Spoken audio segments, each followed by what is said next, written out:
This is Bad Movies We Love, part of the Shice Podcast Network.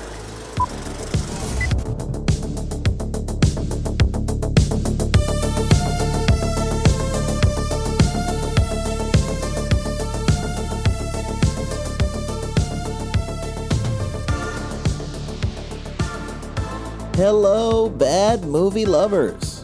Welcome back, and thank you for joining me for another episode of Bad Movies We Love. As you may or may not know, I am your host, Nick Scheist. The master of this stupid stuff! And whether this is your first time here or you've been along for the ride for a while, if you're listening to this, you are the resistance. It's true. And I want to take a quick moment to say thank you to everybody that's taken the time to listen to this show and to share it around by telling a friend, posting about it, or sharing it around on social media. At the end of every episode, I say that I still believe in the power of word of mouth, and it's because I do.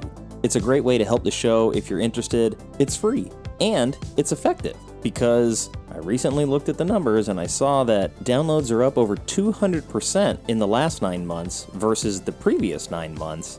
And that includes essentially 2 entire months that I took off. So not only are you out there spreading the word, it's working. So thank you so very much for helping grow the show. Doing this show is a lot of fun, and I want to keep doing it, and I want to be able to bring it to as many people that enjoy it as possible. And if you really want to make a financial contribution, you can do so at coffee.com/badmovieswelove. That's ko-fi.com/badmovieswelove. So without further ado, we're closing out a sort of unofficial section of horror films as I was joined by my new friend Kion. You might know him by his Instagram handle, Mr. Collects Movies. And he joined me for a longtime favorite of his and a first-time watch for me. And we're talking Stephen Norrington's Death Machine from 1994.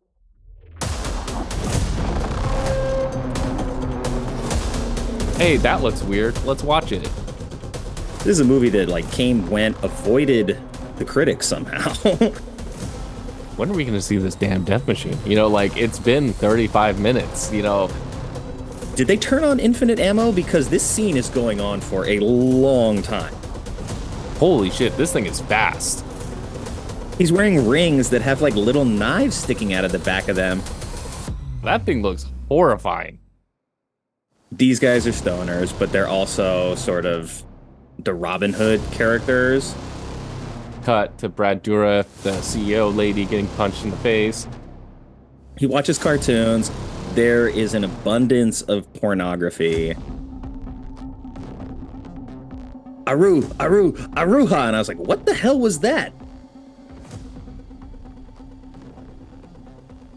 Well, I guess her voice isn't actually all that British, but Kion, welcome to the show. It's nice to have you on. I mean, we sort of connected randomly on Instagram, and I always have a fondness for some of the weird stuff you find at garage sales or wherever you're finding this stuff. But I reached out to you to come on the show, and we finally were able to find a time that works. So welcome to Bad Movies We Love.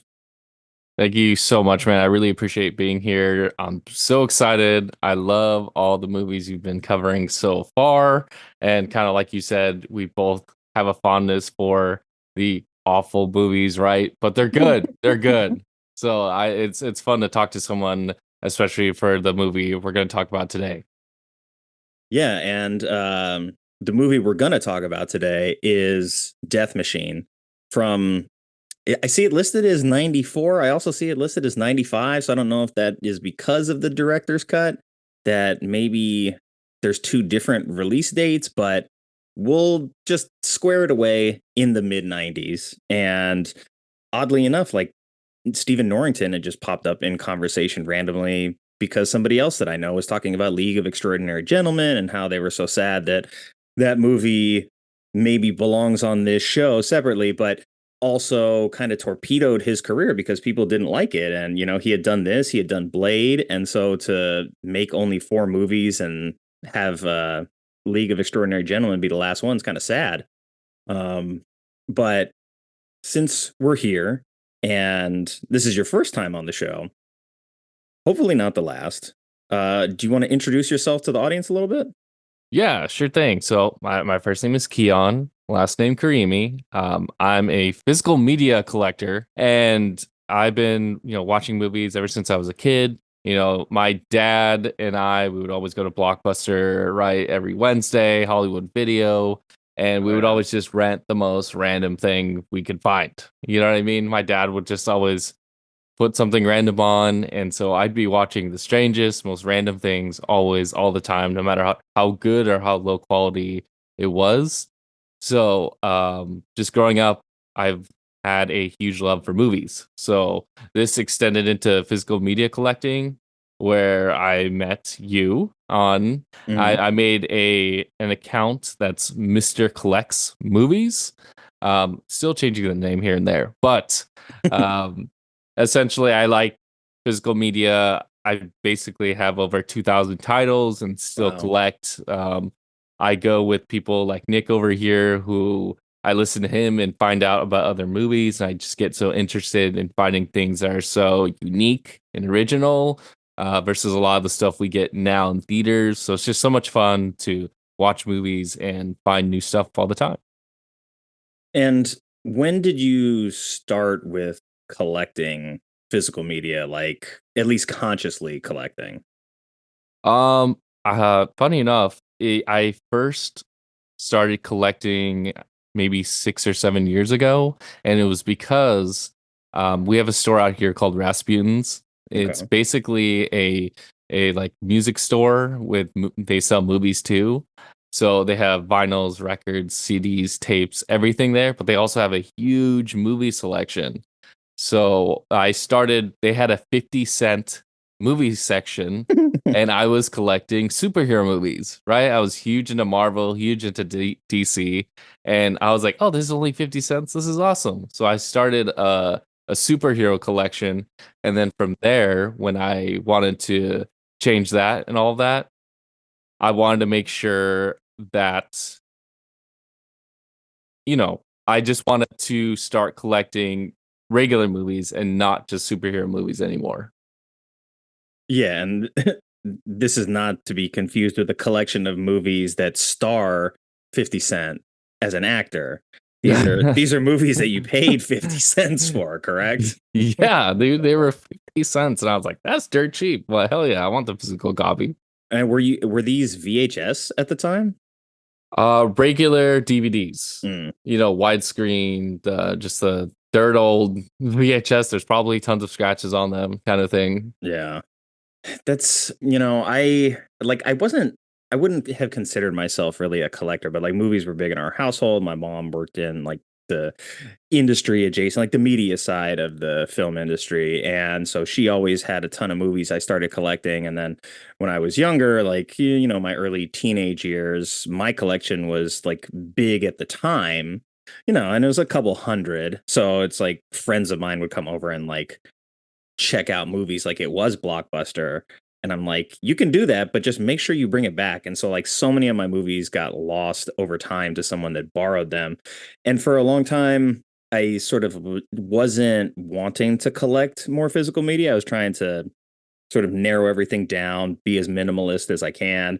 And then I just absorbed a couple of collections of mostly DVDs, but a couple Blu-rays here. So I just, had an influx of probably like 400 additional ones and add that to the collection that I've been doing over time. Maybe every now and then when I'm feeling really like indulging myself, I'm like, oh, what's a Blu-ray of a movie that I love that's new? Or a new Blu-ray of an older movie I love that I can add to my collection.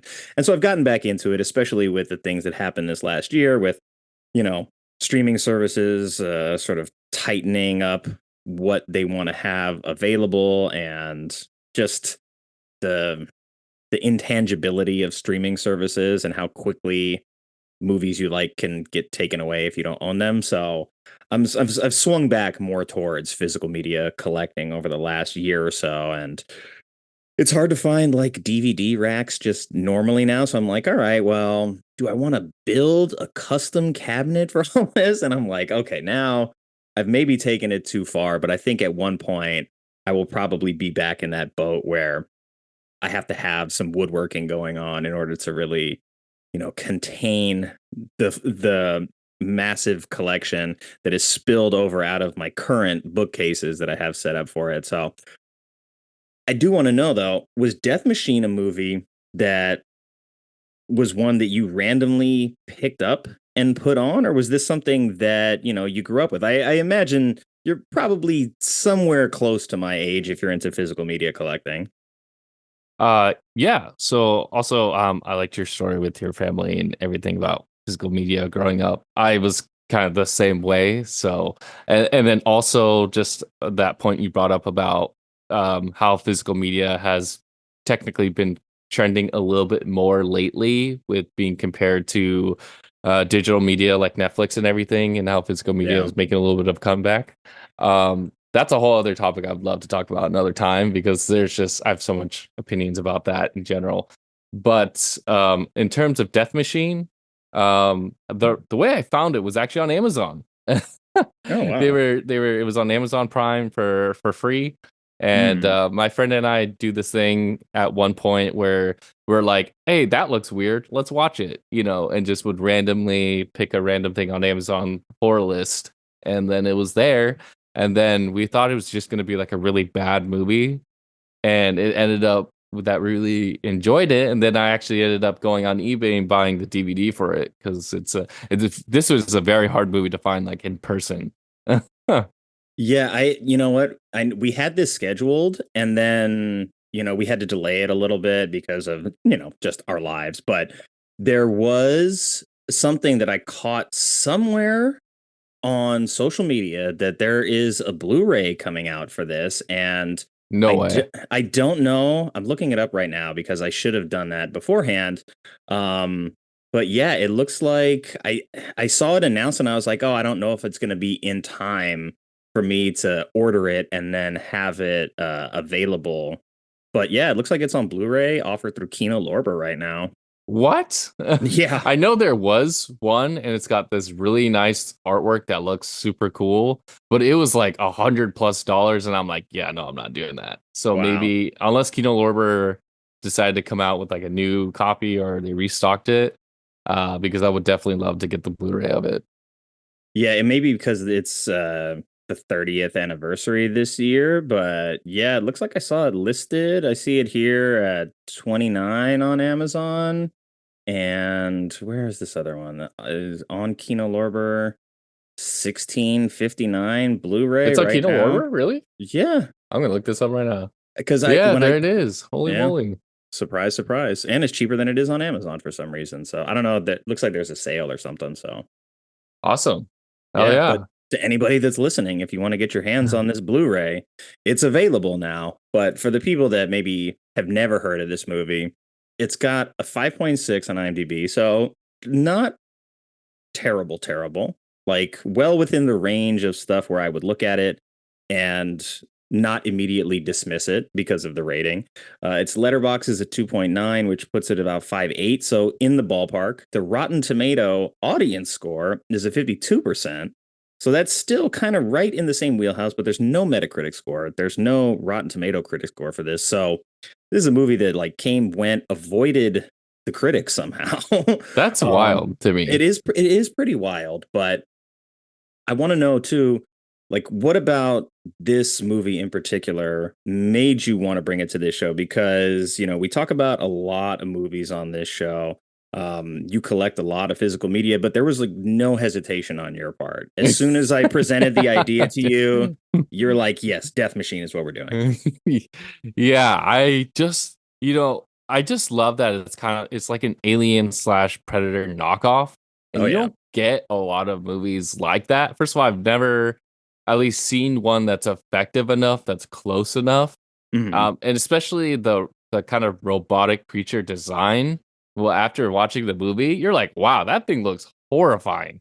You know what I Hmm. mean? And what it can do, how fast it is, how it kills you, how it's just everything of how it works was super interesting, and they did it in such a way that was quite impressive. And it wasn't like cheesy either. It wasn't like, oh, that was like low budget. It was like, no, that was actually really cool, and I thought that was really well done.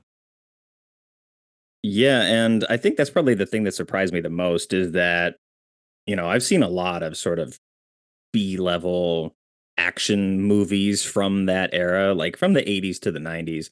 And a lot of them just they seem to focus their attention on the wrong things. Whereas, like, sure, you know, maybe the acting in this movie is not the thing that's going to carry it across the finish line. But I think that Norrington understood that in how he paced the film, how he designed certain scenes in the film, like the kind of story that's at play. And you get these like pretty damn good action scenes, like whether it be in the elevator, whether it's like when they detonate that bomb that's sort of like in the air duct and you have the machine go flying across the room. Like they had to put in a lot of effort and consideration into the visual effects. And this is before CGI was readily available enough to sort of fill in the blanks for them. And so I like seeing that, hey, if we only have X amount of dollars to finish this, we need to make sure that those dollars appear on the screen in a way that like makes the story that we're working on effective. And I feel like it actually succeeded in doing that because I had a really good time with it. And in those action sequences, I just kept being surprised by how good they were. My instinct was like, okay, sooner or later, we're going to sort of like catch something dumb. It's going to happen. And okay, like the design of like the weird police officer suit that the guy has, like that's not great. Okay. Like we can be honest about that. It's clunky, it's clumsy, but you know what? I think they realize that, and it's not the majority of the film. Like we are sort of introduced to that idea very early on in the movie. And it's like, okay, well, if this is going to be at the forefront, maybe it's going to sort of outstay its welcome. And then like after those first couple of minutes, it gets buried all the way until the end of the movie. So it doesn't even really drown you in maybe some of the bad like costume choices or we'll not say bad choices, the costume limitations based on the budget, right? Yeah. So the movie really does a pretty damn good job of understanding what it is. It definitely knows its influences and leans into those influences. And you had mentioned what, Predator and Alien. Those are two for sure. RoboCop 2, definitely. Yeah. Terminator and Terminator 2, definitely.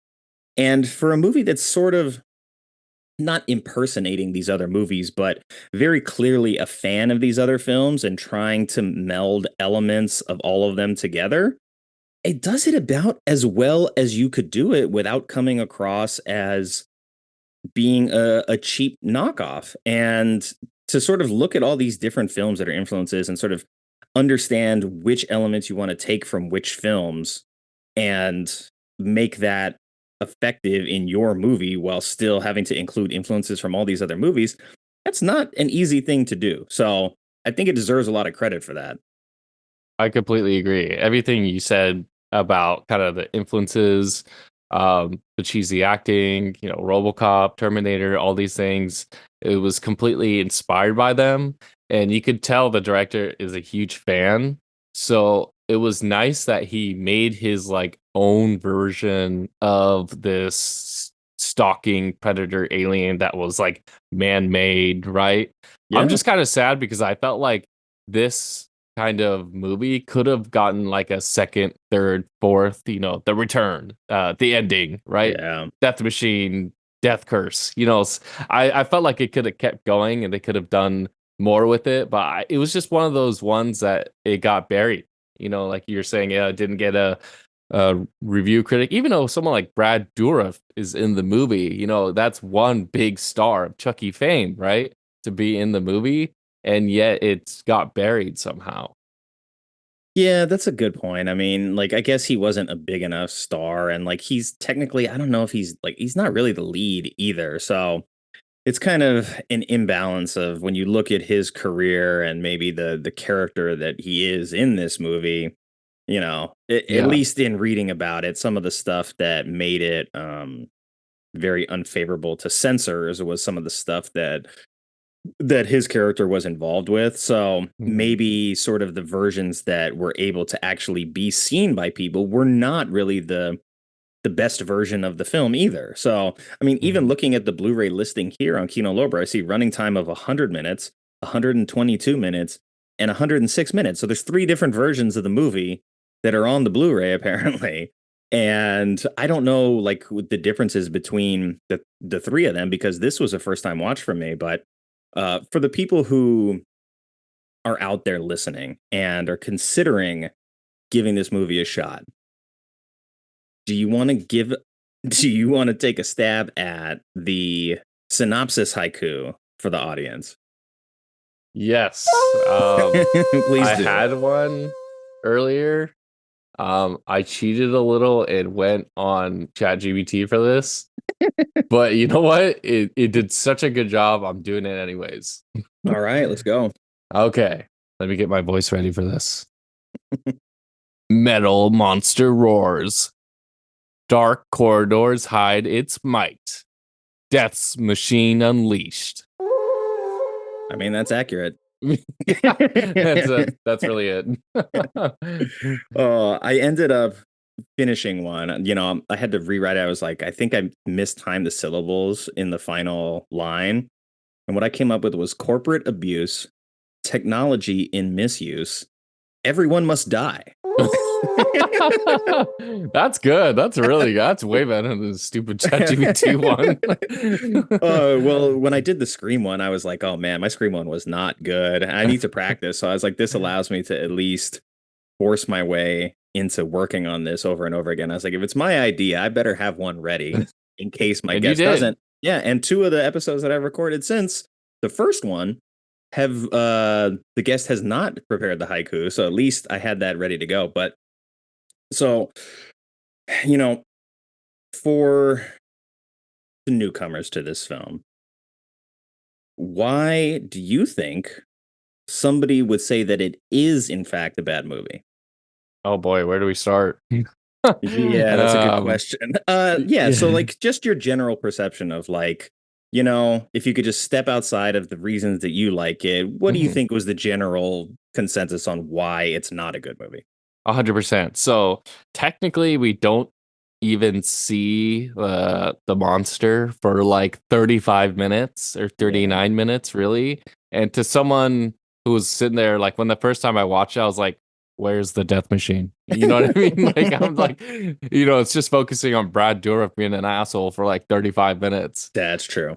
And then the dialogue is super corny. I mean, the main corporate boss guy, you know, the dude with the blonde hair, he overacts so hard in this movie. It's just hilarious anytime he says something. And then same with Brad Dourif's dialogue. I mean, everything he says and does is just so corny, so cheesy. And then you got these gang of misfits that are coming into the corporate building to steal the ultimate mega chip and all that. And the first scene you've seen with them, they're pulling out like a joint, and one guy's got a joint with 6 other joints on it. Another guy's got one that's like, you know, it's just there's so many silly moments in the movie that makes you laugh that you're like, you definitely can't take it seriously at all. Ultimately ended up being a good choice movie wise for the 420 weekend though. as he comes in with like a little joint but sizable, and then the people he's presenting it to are like, oh no, I've already got my joint and it's huge.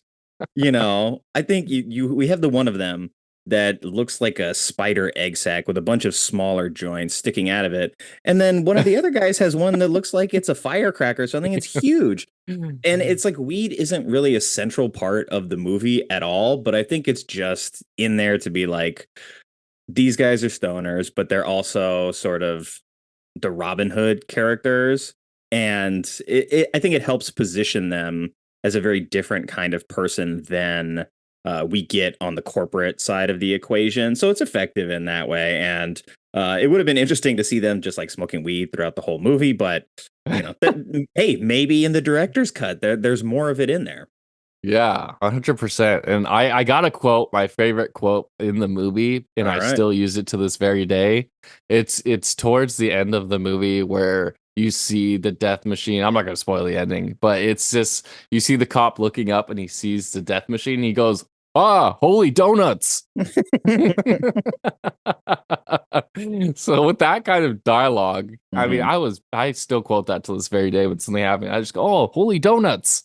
So, Yeah, it's and just a cheesy good time. it's a movie that doesn't need to have dialogue like that, but I think, making that choice is self-aware enough. I don't think it's like this thing of like, oh, we thought that this was the best possible line delivery for this person. It's like we're clearly having fun making a knockoff of all these other movies that we like. And we have a moment where I guess like the leader of the little rebel party, he goes, Aru, Aru, Aruha. And I was like, what the hell was that? Where did that come from? Oh, yeah. I remember that.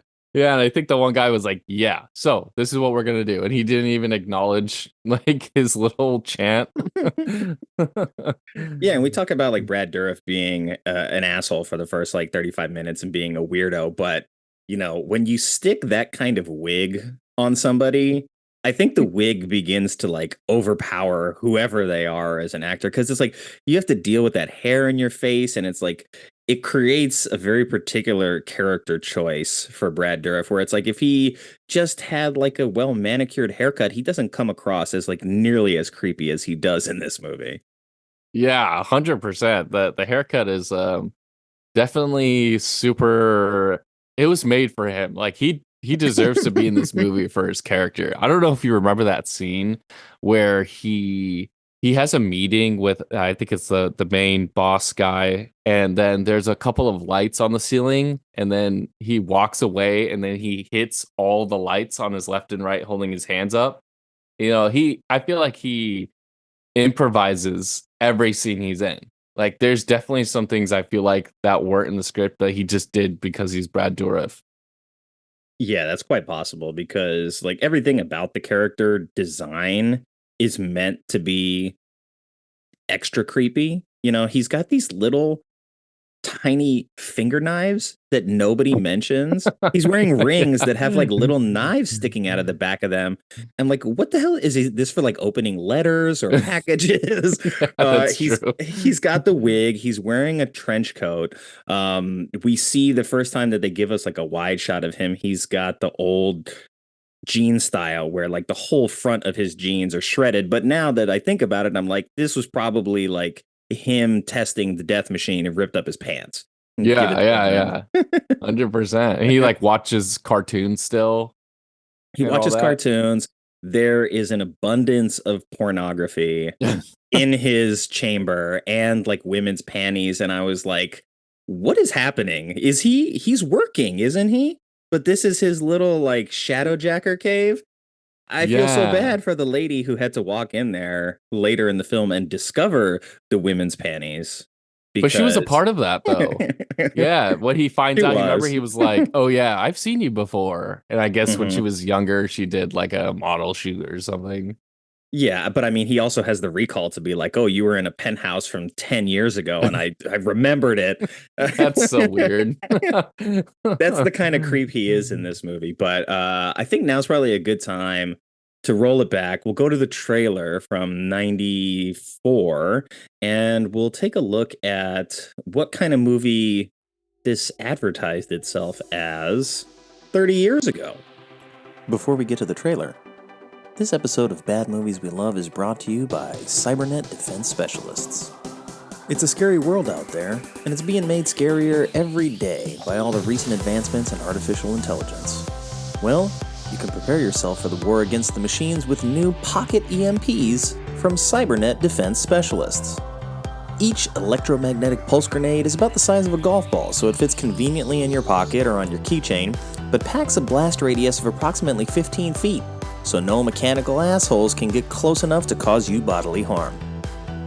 Each miniature EMP also comes with a rapid activation double safety switch, so you can act quickly when the time comes, but you don't have to worry about setting it off on accident when you're out getting shit-faced with your friends. The future will be here before you know it, so don't get caught dead by some trigger-happy enforcement droid, time-traveling exterminator, or evil computer software run amok. Stock up today on pocket EMPs, because you can't put a price on peace of mind. Cybernet Defense Specialists. And now, back to the show. All right, let's go. Is that playing? It isn't. 2 clicks. This is a neurosynaptic remote relay controller. This button defaults the system to on.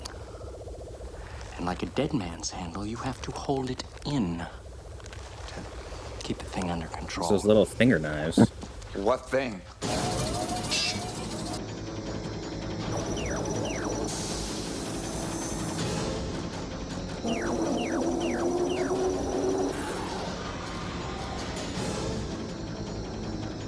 Get out. So maybe like the video game visuals are a little, you know, little soft on the budget, but I like the little sounds it makes too. That like beep boop sound. Yeah, it gets the point across. And for a movie that's from the 90s, trying to be set in the 2000s, it uses a lot of like 80s computer stuff. Yeah. Vault 10 contains some kind of death machine. And your friends are letting it out. Shut up!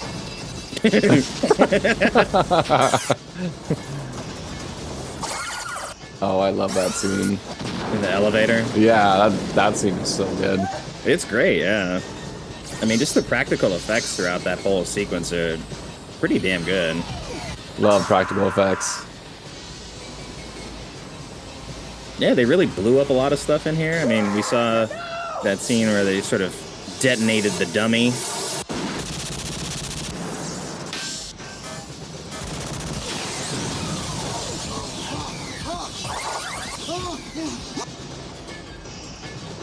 And the death machine design itself is pretty good. I did want to see more of it because, you know, I'm like, I want to see what this thing actually looks like in the cold light of day. But I understand, like, you know, you kind of have to not show your hand all the way throughout most of the movie. Yeah, they probably had to cut corners.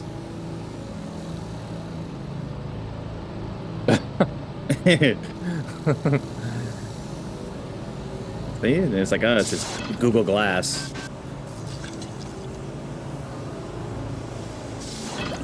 Order into chaos. Way of the world. That's a pretty good trailer, though, to be honest. Yeah, that was good. I can get behind that. You know, I feel like I want to watch it again now. Oh, I do too. After seeing that, I'm like, hell yeah, Death Machine. And, you know, it's not just all of the influences, because like the first instinct was like, oh, this is a RoboCop knockoff, right? We walk in and we've got sort of the malfunctioning military unit that's part human. They don't know what's going on. So that's part of like the program that they're working on. So it's like, okay, we've got the big corporate entity experimenting on people for sort of like war machine purposes.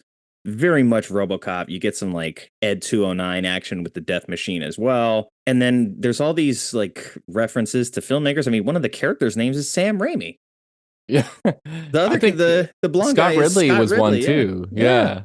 Yeah. That's really great. I didn't catch that the first time, but the second time watching it, I was like, oh, hey. That's hella cool.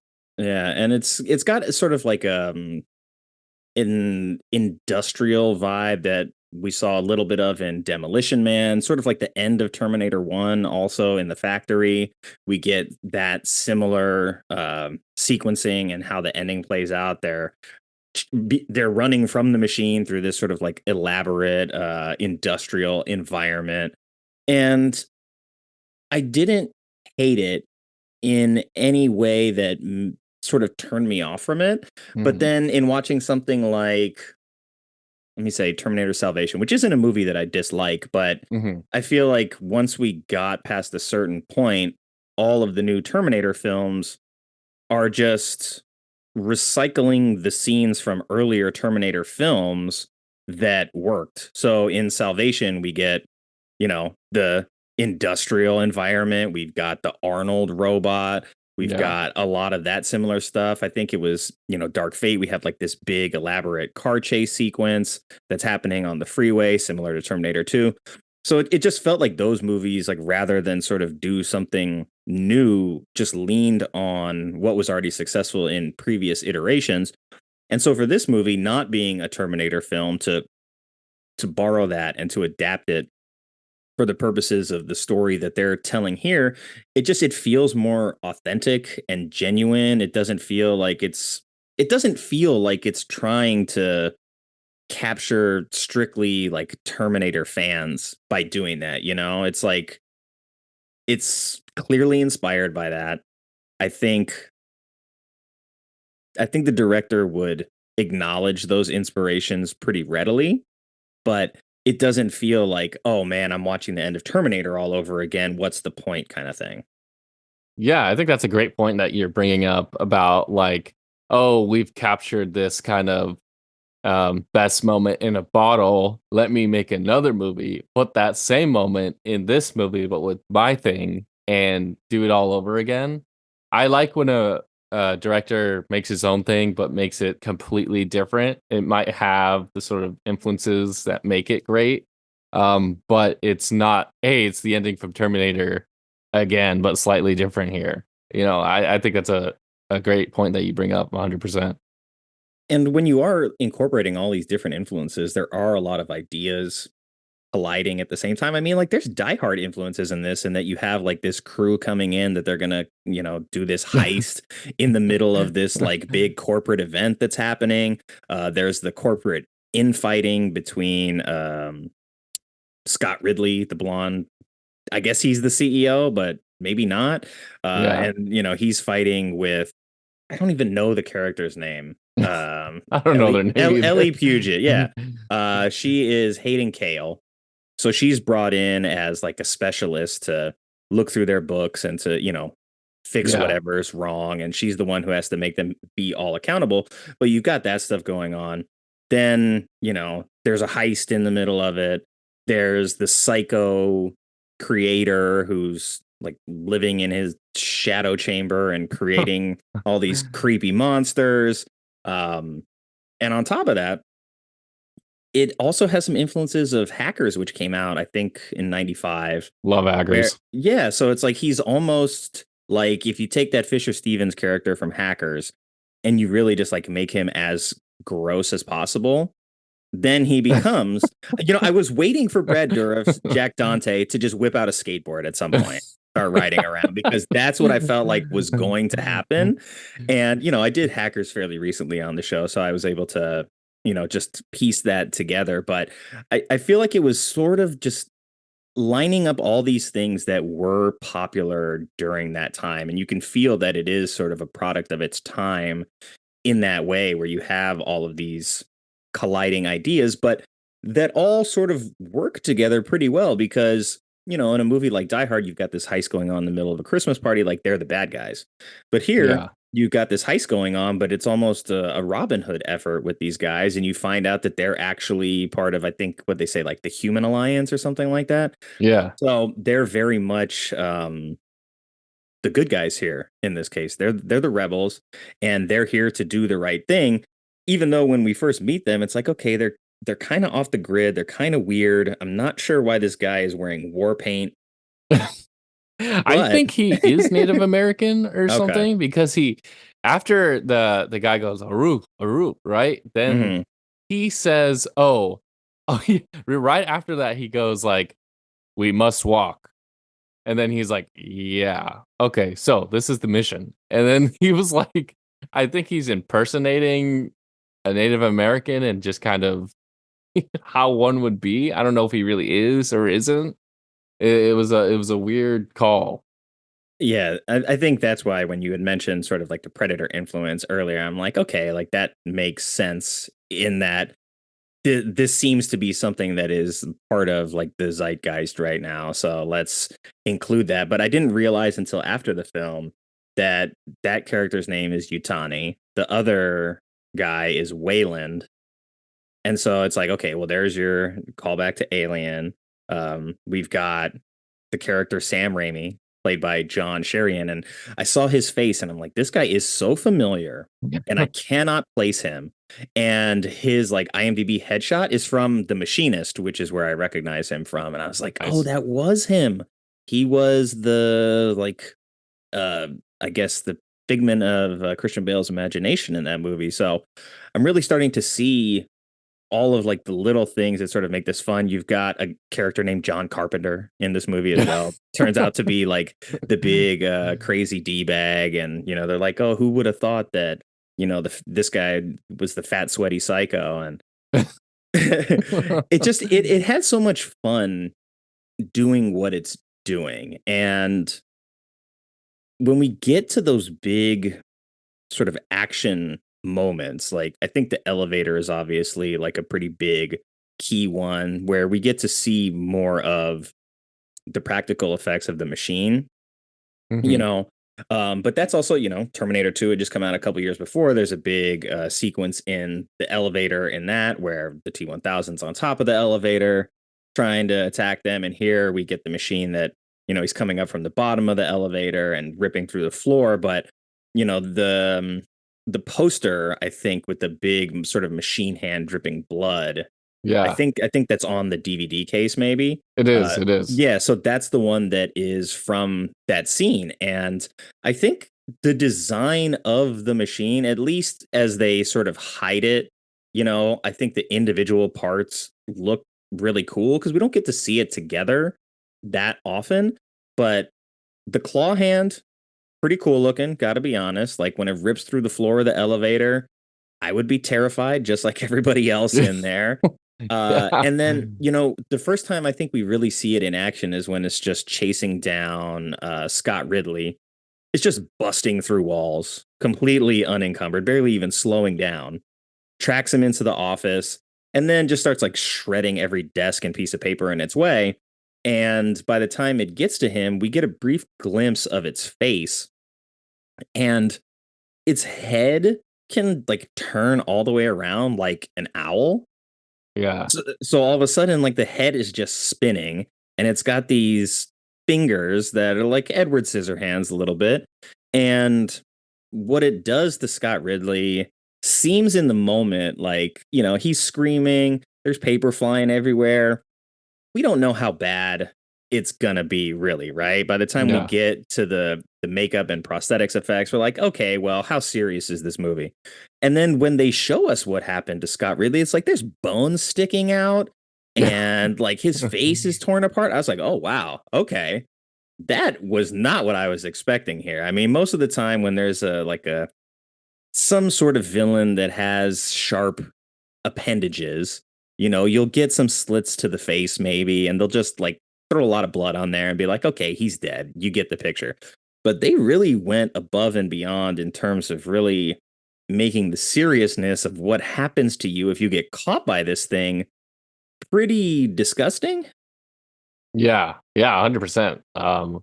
Just like what you said, it when you're first introduced to the death machine, it's running at insane speeds. So what I really liked about it, first of all, when I was first watching the movie, I was like, you know, when are we going to see this damn death machine? You know, like it's been 35 minutes, you know, what is this movie? And then as soon as you see the effect of it being like a blue screen and then it running at insane speeds, I was like, holy shit, this thing is fast. You know, like this thing will, if you try to run, it's over for you. Yeah, and I think what I liked about that the most is that, you know, I'm sort of seeing all the comparisons to RoboCop, and I love RoboCop, and I think it's a fantastic film. And even though Ed 209 is effective in RoboCop, I think what makes it effective is sort of like the tanky nature of it, is that it's big, it has heavy firepower. You're not going to put it down with like regular ammunition. And you see it just like it's overpowering RoboCop just in terms of like its artillery capabilities. So you're getting a character in RoboCop that you know is already strong, that is a great shot, that has an amazing gun, that can really basically defeat anybody else besides this Ed 209. And you see what it does to RoboCop, but then its weakness is it can't articulate its feet well enough to go downstairs. So, you know, it falls in the stairwell, gives us a little like comedic break, allows RoboCop to escape. But to remove all of like the sort of hulkiness of it and to make it this thing that's really, really fast, but can also blow through a wall like it's not even there. That's a terrifying sort of concept to deal with. And so when they framed it as what the frontline morale destroyer, I think. I mean, that's not great marketing in terms of the R&D department, in fairness, but this is Brad Dourif. He's a creep. He's not really thinking about marketing. He's just making this thing that's going to kill everybody. And you know, you see the fear in Scott Ridley as he's running away from this thing, and you see it tracking him. And so, okay, like his tracking technology, it works. We get the picture. But even in the instances where it sort of switches to like that first person computer animated POV, you see like how fast it's moving through the environment. And I don't know if it ever really moves that fast effectively again throughout the movie, because the whole last third of it is basically they're running away from it and finding ways to stall. But I think we also get some of the better moments of the like machine in full display. It's not the greatest like head on shot of it, but we see it sort of like chasing him through, I guess it's like an air duct or something. It's like a small passageway that they're able to fit their human bodies through. And then the machine can only like get its little face through there.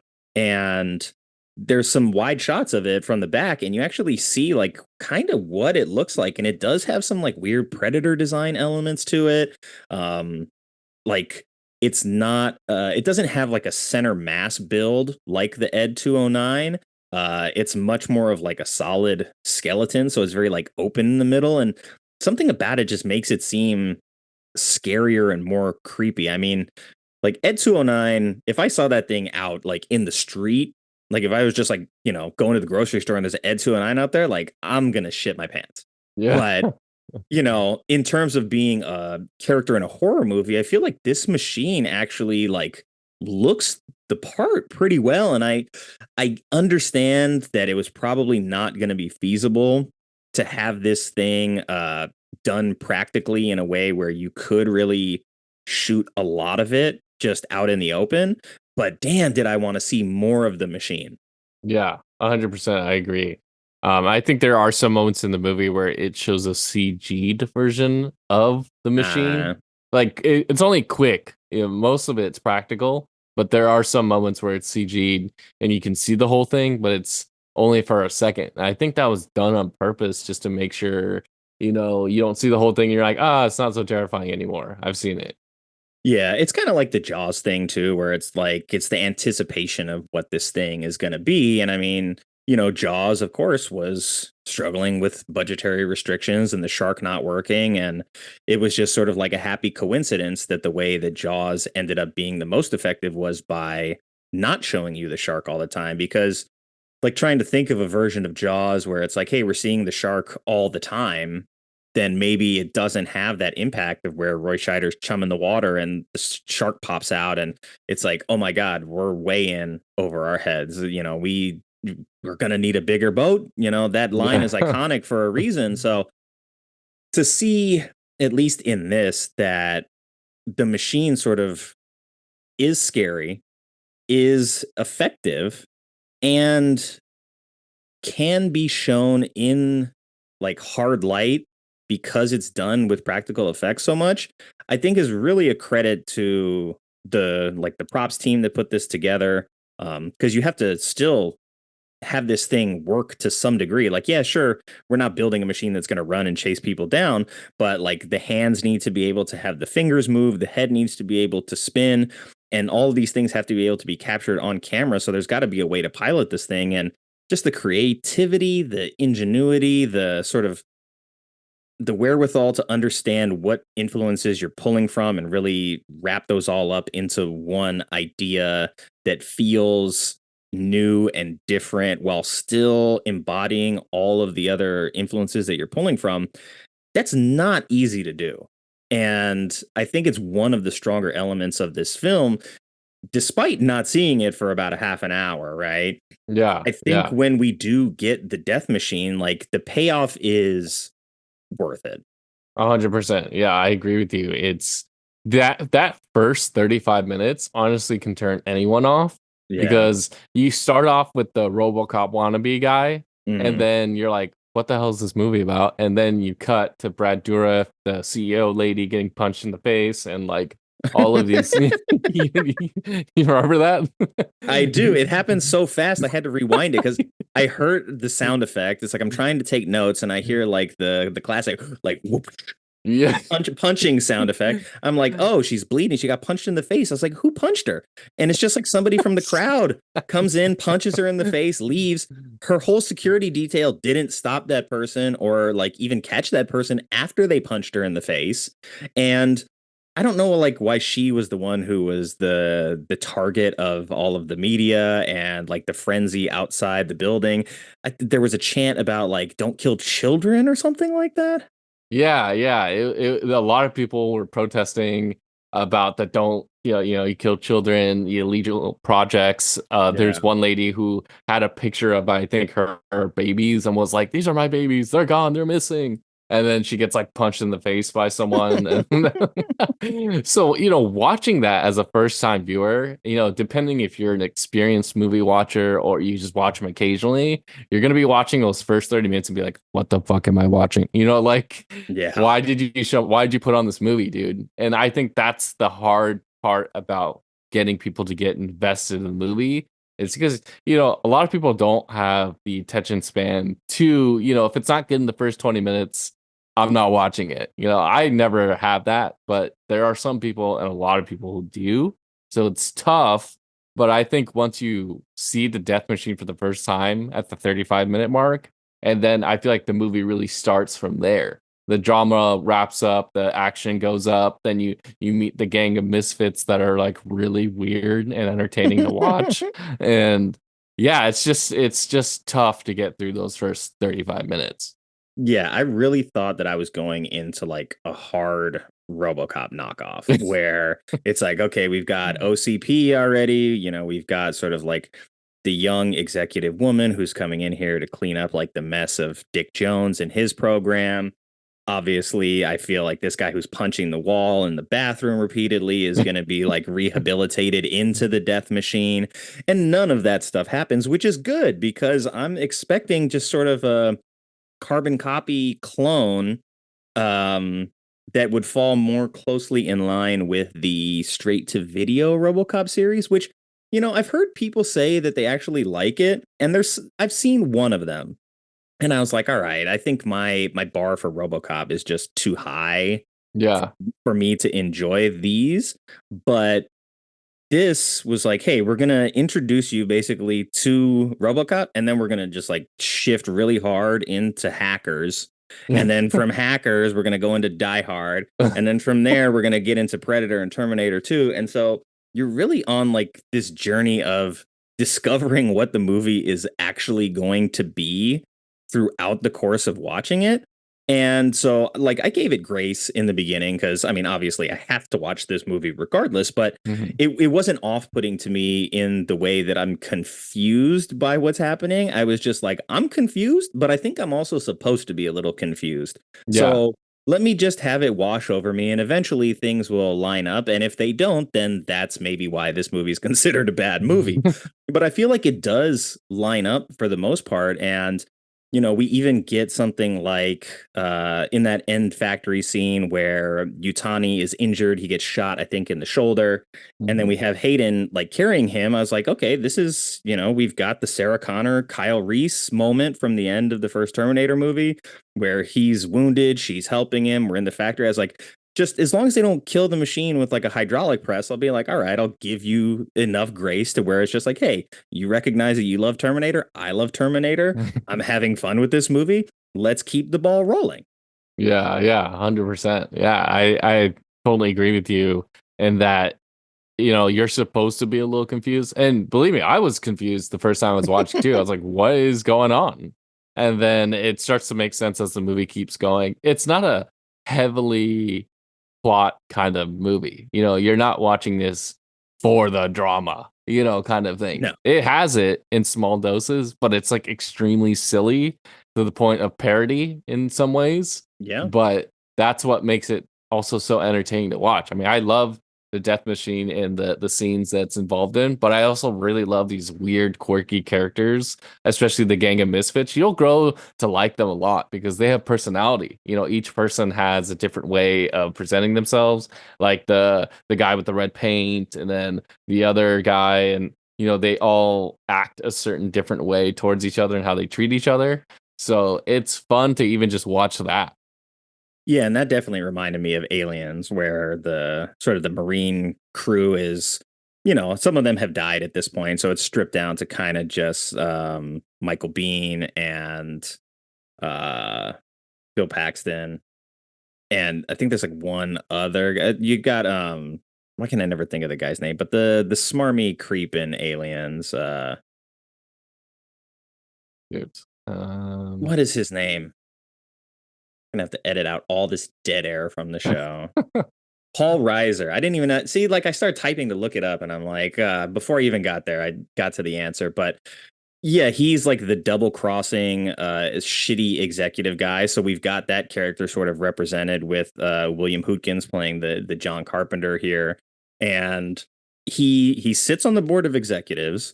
He's definitely part of like the R&D testing team, because I think it's him that's in the field in the very beginning when we see the robot cop malfunctioning, right? That's him. Yeah. And so he's been pushing back against this program the whole time. So it seems like he's going to be basically a good guy. Like, he's on the side of, hey, we need to shut these programs down.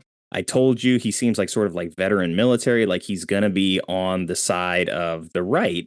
But instead, the longer the movie goes on, it's like, they show that one flash of him looking at a gun. And in that moment, like the way they present it, I'm like, is he really going to take the gun here? It doesn't make any sense. And then later it's like, yeah, he took the gun and he double crosses everybody with it. And I was like, wow, I didn't really see this guy being the double cross type. But then we get this line delivery of like, oh, yeah, of course, the Sam Raimi character calls him out. He's like, of course, we knew that you were going to be the creep. And, that's at the point where they've acknowledged that their guns don't even have bullets, that they're just there to basically do the righteous thing on behalf of sort of a good cause and fight back against these illegal experiments that have been going on within the company. And it really, I think, it grapples with some interesting stuff because, you look at a Die Hard or an Alien and those influences here and what it means to have like more than just one person sort of being on the run from the death machine, right? This could have easily boiled down into like a cat and mouse kind of hunting thing where it's just Brad Dourif with a remote control and his shredded jeans. He's just chasing down Ellie Puget and she's running throughout the facility trying to escape. And maybe there's some guys that die along the way, right? Yeah. But you take the time to actually like give sort of our goofy characters the most righteous position of all the characters in the film. And you take a guy who should have been on the side of like the righteous act and cleaning up everything and who has the insider knowledge to help like be a whistleblower and change everything. And he becomes the double crossing scumbag. So it's like you replace Scott Ridley by killing him early on, thinking that he's like the biggest problem, right? And then we're introduced to Jack Dante and it's like, oh, he's a big problem. And then we get the other guy and it's like, oh, he's also a creep. So you get all these people in these positions of power that have different sort of like shades of gray along the way. And they all embody like different bad issues within that corporate system. And, they talk throughout the film about the system automatically like updating the hierarchy of like who's in charge. Yeah. So like as soon as somebody dies, it's like, well, you're number one and I'm number two now. So that's like they're sort of encouraged to kill each other off in that way, which is a nice little like twist in terms of how the power dynamics play out within the film, because they're all acting as though at the end of this, that the company is going to be just fine. And that the job of CEO is just like open for the taking. Meanwhile, none of them are super focused on like actually surviving the death machine that's chasing them. So yeah, it's a weird balance of like sci-fi, horror, action, thriller, corporate espionage. There's just a lot of stuff going on in this movie. And so I get that maybe not everything is seamless. Not everything is perfect and just, dialed in 100%, but I like ambition and I like movies that take chances. And sure, a lot of the chances here like are things that they played safe because they're using influences from other films, but you could have totally derailed this film early on, like with a miscalculation of like how creepy Brad Dourif is. If he's not creepy enough, you don't like hate him and you're not grossed out by him. If you don't pair him opposite uh Ellie as the lead and he's opposite just like a guy, you don't necessarily have that same level of disgust and distaste for him when like you walk into his pornography chamber. So I think those design choices actually go a long way in helping this movie.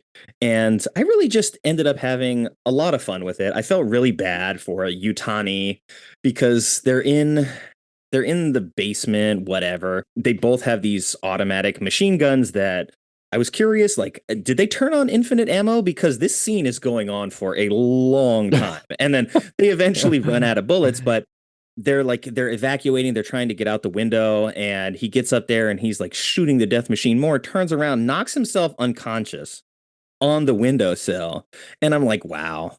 Like it's funny, it's sad, and I just end up feeling bad for him. Like he's gone through so much already. He's been injured, and that's how he knocks himself out. Yeah, and he has some like silly dialogue quips too. Oh yeah. Because he's still like malfunctioning and then she's getting like frustrated with him. And it's like, we need your help. Help us.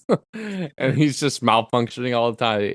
It's funny because it's like you're in a state of urgency, and the movie is like just trying to have fun with some little quips of comedy. And I also think that's what gives this movie so much charm, right? I like that you said earlier. You said this could have just been a movie about Brad Dourif with his remote chasing everybody down, and that could have just been the whole movie. And I'm glad it wasn't. To a degree, it still is, but there's more than just that. Yeah. And I mean, like his explanation of the remote, like, is completely over the top. Like, we don't need to know that much, man. Like, just if you have a remote control in your hand and there's a machine chasing you from pushing buttons, like, that's fine. You don't need to like explain the details of the dead man switch and you take your finger off of it and then the machine goes into killer mode.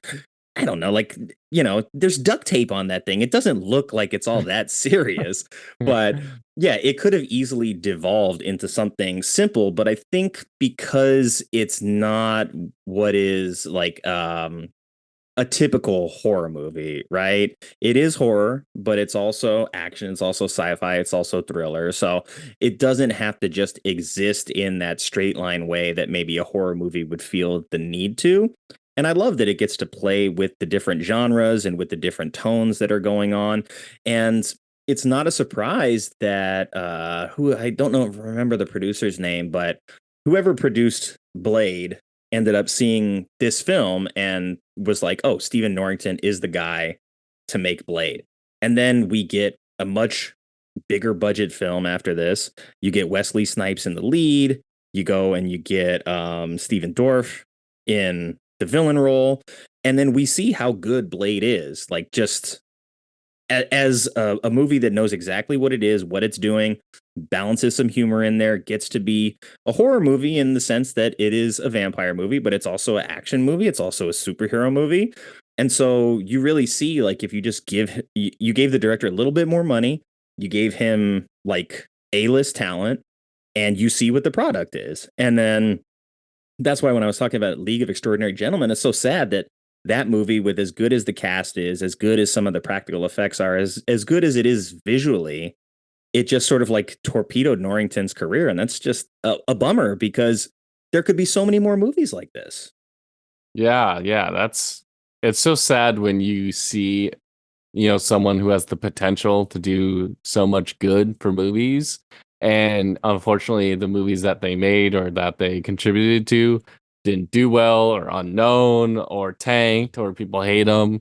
It's hard making a movie, especially nowadays, that if it doesn't hit, then you're fired. And it's hard to take risks, and then everyone just ends up doing the same thing or making safe options. I mean, that's what was so fun about movies from the 70s to the 90s. They were just bonkers movies that were being made, left and right, up and down, and they were like stuff like Death Machine. It came out of nowhere. Critics. I don't think it reached critics, but then it's on Amazon. People can still find it, and you watch it now, and you're like, wow, this was ahead of its time. It's not going to win like awards, but this is a great watch. And we have our greats like Terminator, Alien, Predator.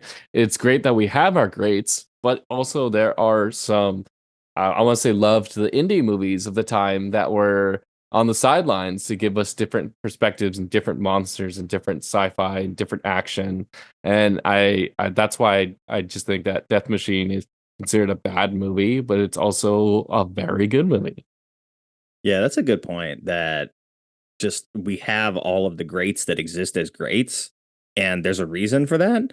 But there's also a lot of room underneath that for more movies to come and sort of like fill in the blanks. I think something like maybe Cyborg, the Jean-Claude movie, is like a good sort of B-level techno kind of thriller that isn't at the top tier of great sort of like sci-fi action films from the 80s and 90s, but is in that like secondary tier where like you can still watch it and have fun with it and not necessarily feel like it's a bad movie, even though probably a lot of people would say that's also a bad movie. I'm not looking at the ratings because I don't want to break my own heart right now, but I would assume that is a movie that could probably end up on this show at some point in the future. Hell yeah. What about Judge Dredd?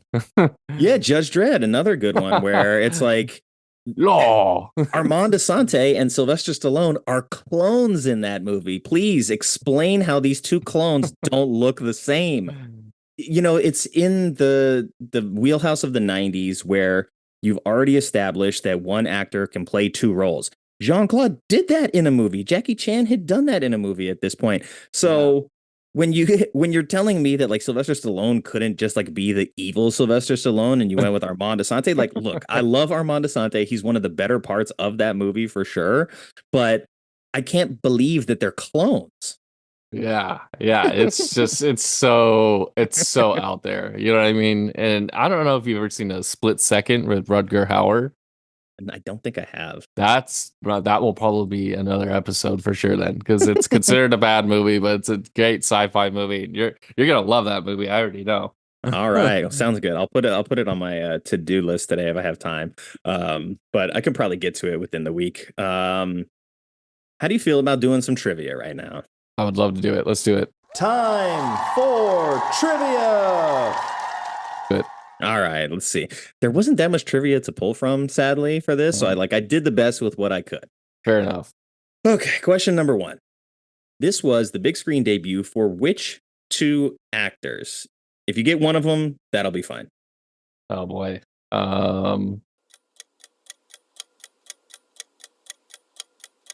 So one of them is an A-list actress now.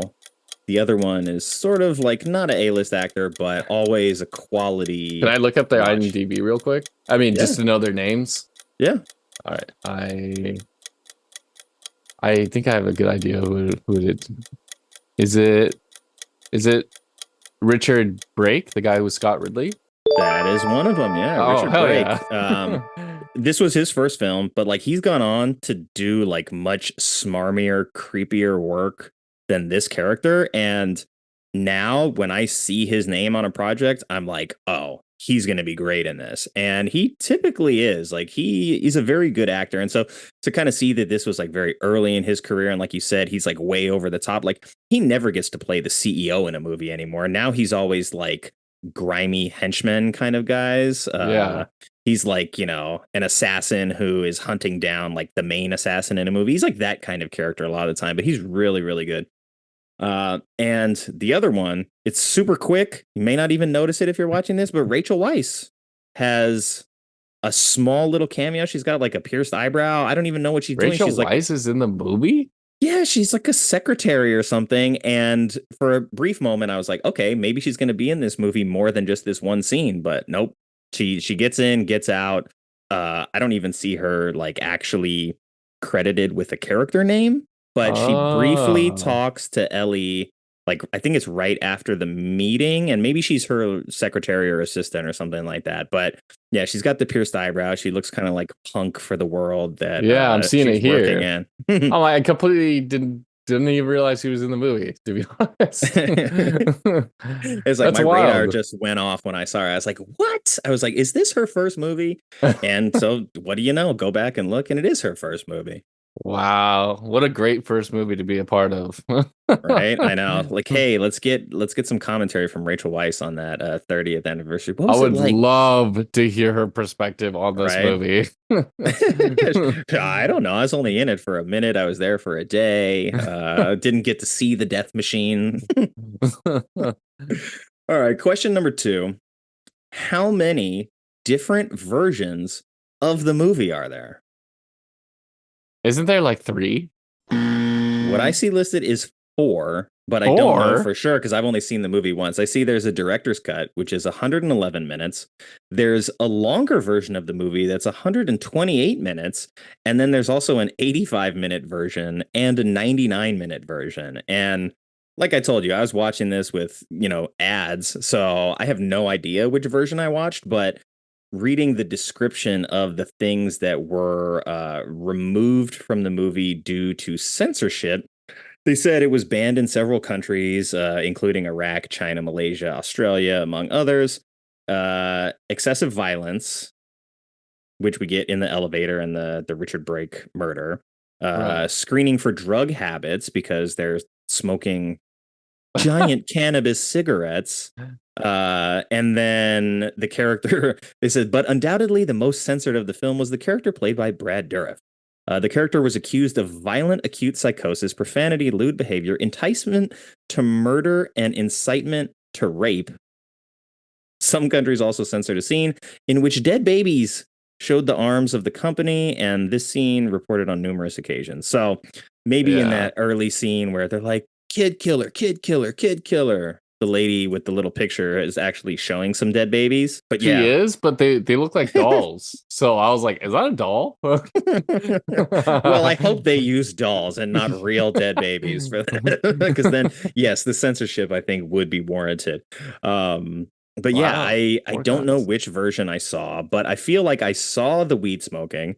I saw the description of Brad Dourif's character with the violent acute psychosis. I saw the porn and the panties. I saw the scene in the elevator. So I think I either saw the full version at 128 or the director's cut at 111, but I actually have no idea. But there are 3 versions of the film, all with different suggested runtimes than any of these. So if you buy the Blu-ray from Kino Lorber, you're gonna maybe get even a different version of the movie. There's 3 of them for the Kino Lorber. There's Yeah. the foreign version, which is the most, and it's a 2019 restoration. Ooh. And then a bunch of stuff like a German theatrical trailer, Japanese theatrical trailer, all these extras. A newly created director's cut at 106 minutes, then the US version that's 100 minutes. I wonder what they cut. I mean, 20 minutes, that's a lot. Yeah. And it says here that on the German Blu-ray remaster, which is not the one that is for sale right now, it says if you select the Japan option on the main menu, then press right on your remote twice, followed by down. So you go right, down. The special effects featurette from the 1994 Japanese Laserdisc will play. So there's a lot of hidden goodies. Laserdisc? Right? Oh my God. Right? There's a lot I of need a hidden laser goodies disc out of this there. movie. The size of a Frisbee. Yeah. That's awesome. And we never had a Laserdisc player. It just was like, nah, we're still with VHS at that point. And then like DVDs came out so soon after that the size of it just was like, this is going to be the preferred They're so medium. big. They're huge. Yeah, I still get Laserdisc from time to time. I just think they're so unique, Oh, yeah. And they're quite expensive. They're quite expensive now. Yeah, it's like the vinyl of the movie world. It really is. It really is. But that's a cool thing, though. Yeah, I think, didn't you have like a Laserdisc of Showgirls or something? I don't have a Laserdisc of Showgirls. I have the VHS. I have this like VIP DVD box edition of it. I have a Blu-ray. You shared some Laserdisc on your Insta that I looked at, and I was like surprised that you were still collecting Laserdisc, but it was Blade a cool Runner disc. Yes. Yeah. Blade Runner. Hell yeah. Of course I gotta get Blade Runner, man. Blade Runner is so good. Do you have a Laserdisc player? No. You see, the thing is, I'm trying to get one and I still look for one, but the problem is near me, I want to make sure it works because a lot of Yeah. people are like, "Oh, I'm selling this laser disc. I don't know if it works." I'm like, "Okay, I'm not going to just give you $150 for a maybe." So I'm Right? trying to Like, find one that works for sure. I'm not going to get ripped off and all that. So uh, the hunt is has been tough for that. yeah, like I have a laser disc, so I'm showing up to your house, and we're gonna find out whether or not this laser disc player works. And if it does, then fine. Here's the 150. Yeah, yeah. But I do have my VHS player for sure, at Yeah. least. All right. Well, if anybody is listening to this and has a Laserdisc player for sale, when you look at the show notes, you'll be able to find Kion and you can get in touch with him directly. And, maybe this will happen. I'm And it putting better out, work. yeah, putting it out there into the universe. Okay. Final question of trivia. All right. What was the film's estimated production budget? Oh, I remember reading this like a year ago. Um, I think it was like am I allowed to ask if it was in the millions? You can. I don't know that I have the right answer because it's a converted currency. Okay, is it in the millions? It would probably be slightly over 1 million Oh wow. if I'm Wow. looking at it right. It was 500,000 British pounds. Which converted to US is It's usually over $1, and sometimes it's been as high as two, and this was in the 90s. So I don't have the mental math in me to go back and look at the conversion rate during the 90s. But, growing up, it was always like, yeah, the British pound was always at least like $1.50. So figure, 750,000 to 1 million US dollars for the budget for this. And that's what I mean when I say that they spent their money well, because the kind of explosions you have here, the kind of practical effects you have here, like all that stuff in the elevator, all the big time explosions with the doors and with the bulkhead and with the kind of squib work they had to do when they're just unloading thousands of machine gun rounds into the death machine. This is all very, very time consuming, expensive work. So I feel like at the very least they showcased it. If you were to walk away from this movie only appreciating the practical effects, I think it's a great example of the use of practical effects and something that like modern cinema could go back and look at and feel like, hey, we can do a lot more of this than we're allowing ourselves to do right now. Yeah, I completely agree. Even for the elevator scene alone, if that was something, just if someone was like, okay, that was the best part of the movie, period. Yeah. And I wouldn't disagree with them. And the use of practical effects. First of all, practical effects will always be better than CGI. I don't care what anyone says. Practical effects always, especially like in the movie like The Thing, Yeah. practical effects, you don't get that kind of creepiness anymore. I'm seeing some practical effects be used now mixed with CGI in some movies now, but I still think we're missing that authenticity of using practical effects and how effective it can be in a movie. And I'm glad to, watch my old movies and still see that be there as if it was a normal thing, right? Yeah. So I think that's, at least one thing to appreciate the movie for was the use of the practical effects. Yeah, I think one of at least the better results of 4K technology sort of becoming a little bit more popular is that it really showcases practical effects work much better. Mhm. And, I'll be watching a TV show and I'm like, wow, they built like that whole set, all this like weird breathing like entity that's living on the wall. It's kind of like a vine, but it's made of like flesh and it's pulsating. I'm like, they did all that. Really, this isn't CGI. So it gives a lot of credit to the really like foot forward filmmakers who want to make sure the practical effects are at the forefront of like how they build their environments. Cause like it's one thing to be like, hey, we can't exactly show, New York City with a building collapsing in it kind of thing. Yeah. Like, yeah, of course you can't.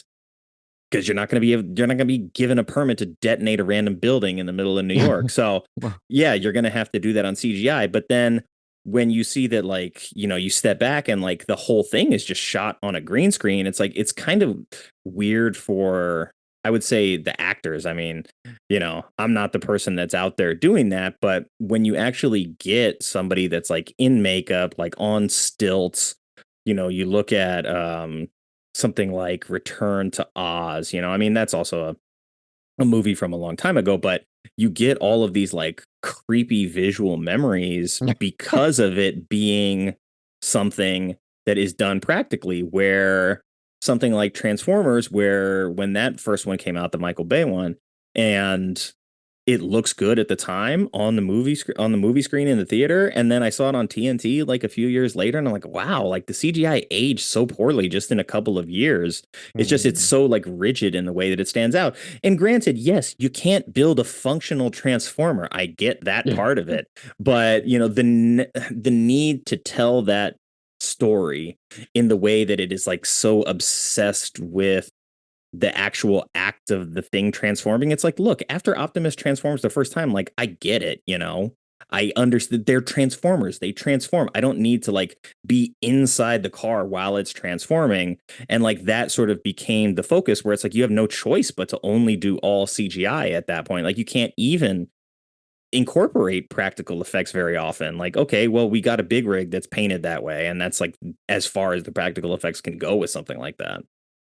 Yeah, everything you said there is right. I mean, that's really interesting. You bring that up about Transformers, because I remember when Transformers came out, we were like, "Whoa!" Yeah, like holy shit, he looks amazing. And now you're like, "Oh, he kind of looks like shit," now.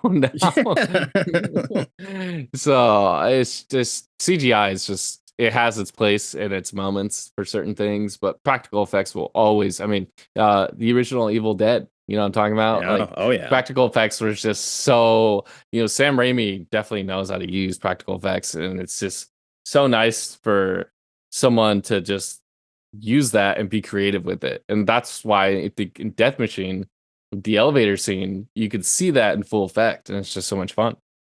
Yeah, and I would say that there is like a very clear reason that there's a character named Sam Raimi in this movie, because obviously like there's a lot of inspiration coming from his use of practical effects. And we even get sort of like the rocket launcher shot as it's zooming through the corridors looking for the death machine to blow him up in that little like I don't know, the dumbwaiter or whatever vent he was sticking his head into.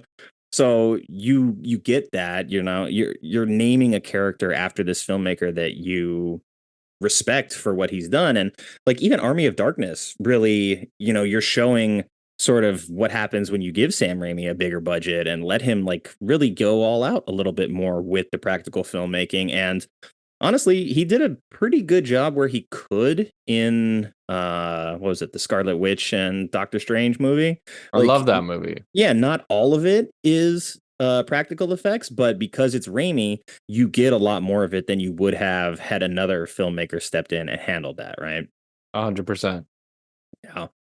All right. Well, I think this is probably a good point to pivot over to Critics Corner.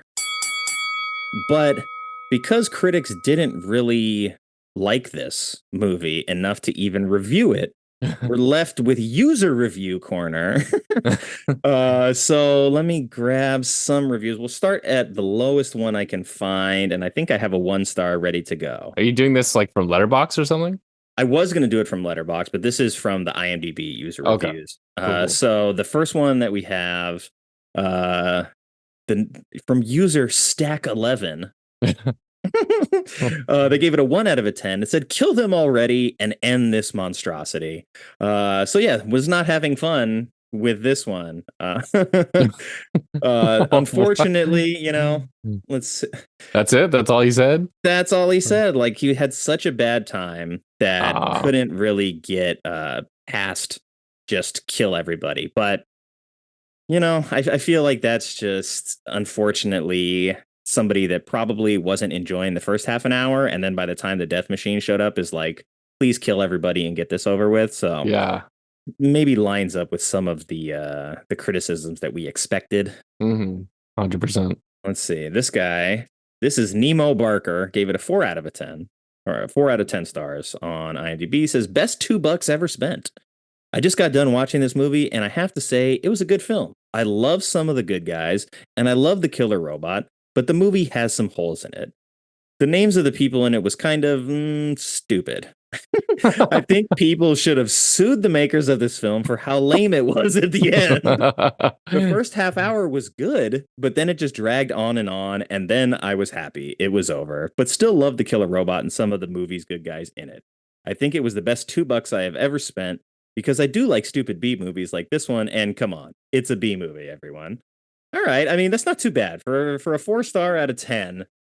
That's solid. Like, yes, it's dumb and it has some holes in it, but it is still the best $2 you've ever spent. Yeah, yeah. I felt like he kind of contradicted himself a tiny bit, but yeah. Definitely. I like the characters, but the names are stupid. But I'm also enjoying this. Yeah, well, like, then you also know it's a B movie, so of course it's gonna be stupid. Yeah. Let's see. We've got. Let me grab a 7. There's a lot of 7s. That's good. I'm glad there's a lot of 7s. Yeah. All right. So that one may be a little bit long. Let's go to this one. All right. This is from Eric J. Cant -1. 7 out of 10 says interesting B movie concoction of early Euro cyberpunk. Death Machine is B movie science fiction of the early Euro cyberpunk variety.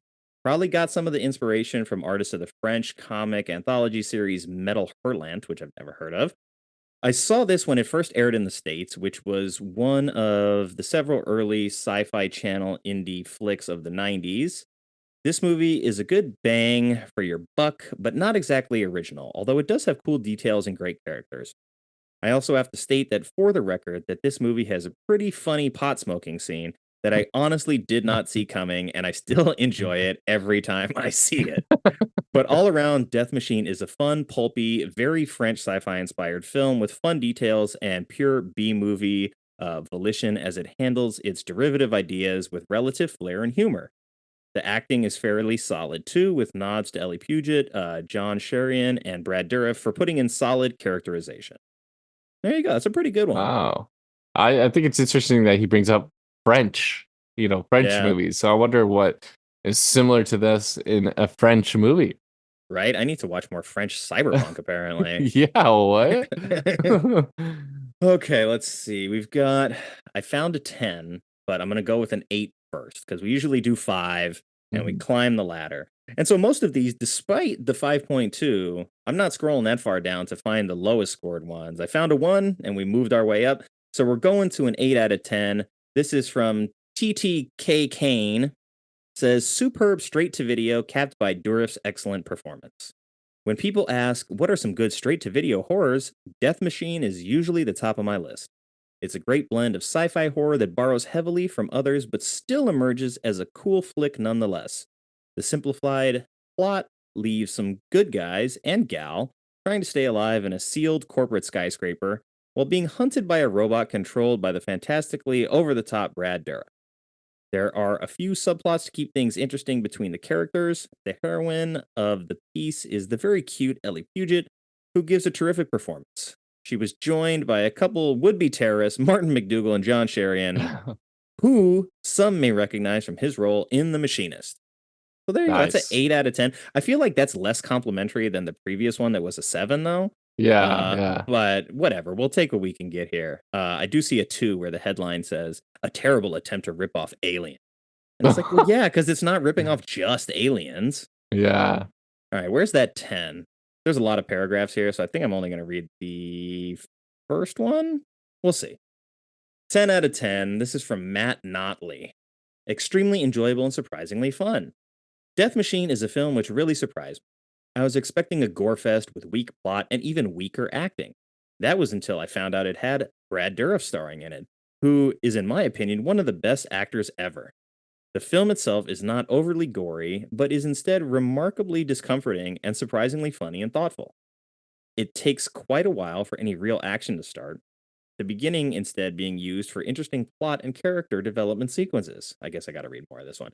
Brad Dourif does one of the most wonderful acting performances of his life here as the childlike psychotic genius Jack Dante, who develops the ultimate killing machine.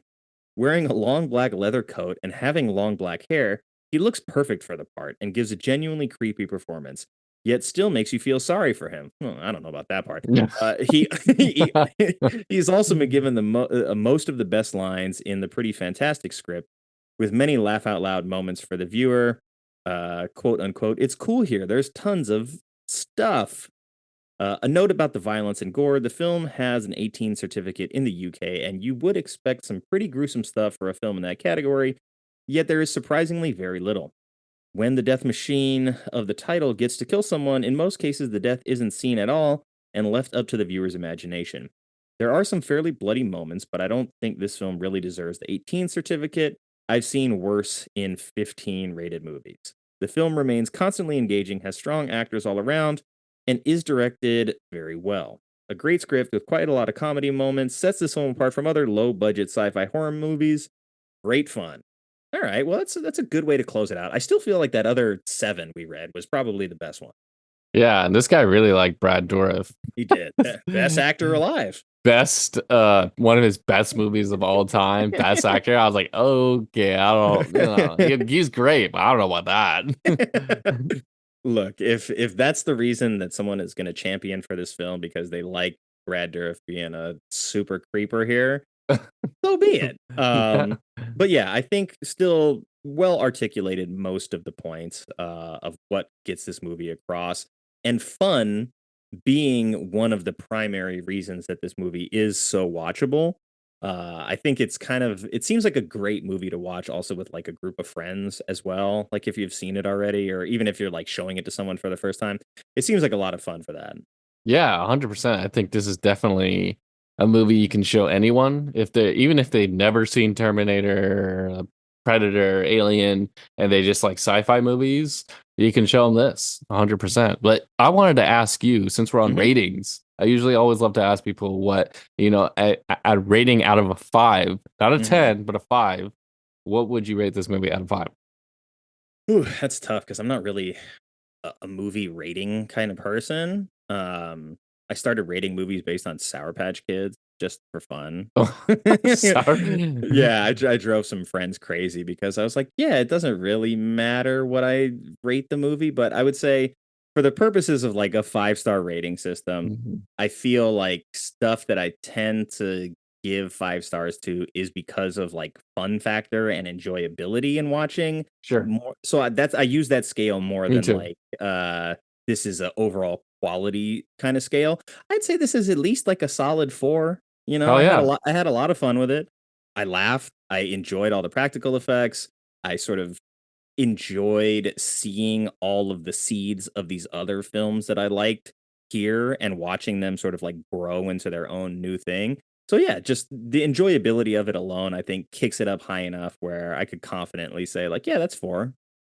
That's great because, I wasn't sure how you were going to feel about it. And the fact that, you gave it a 4 is very reassuring. So this isn't our last episode together.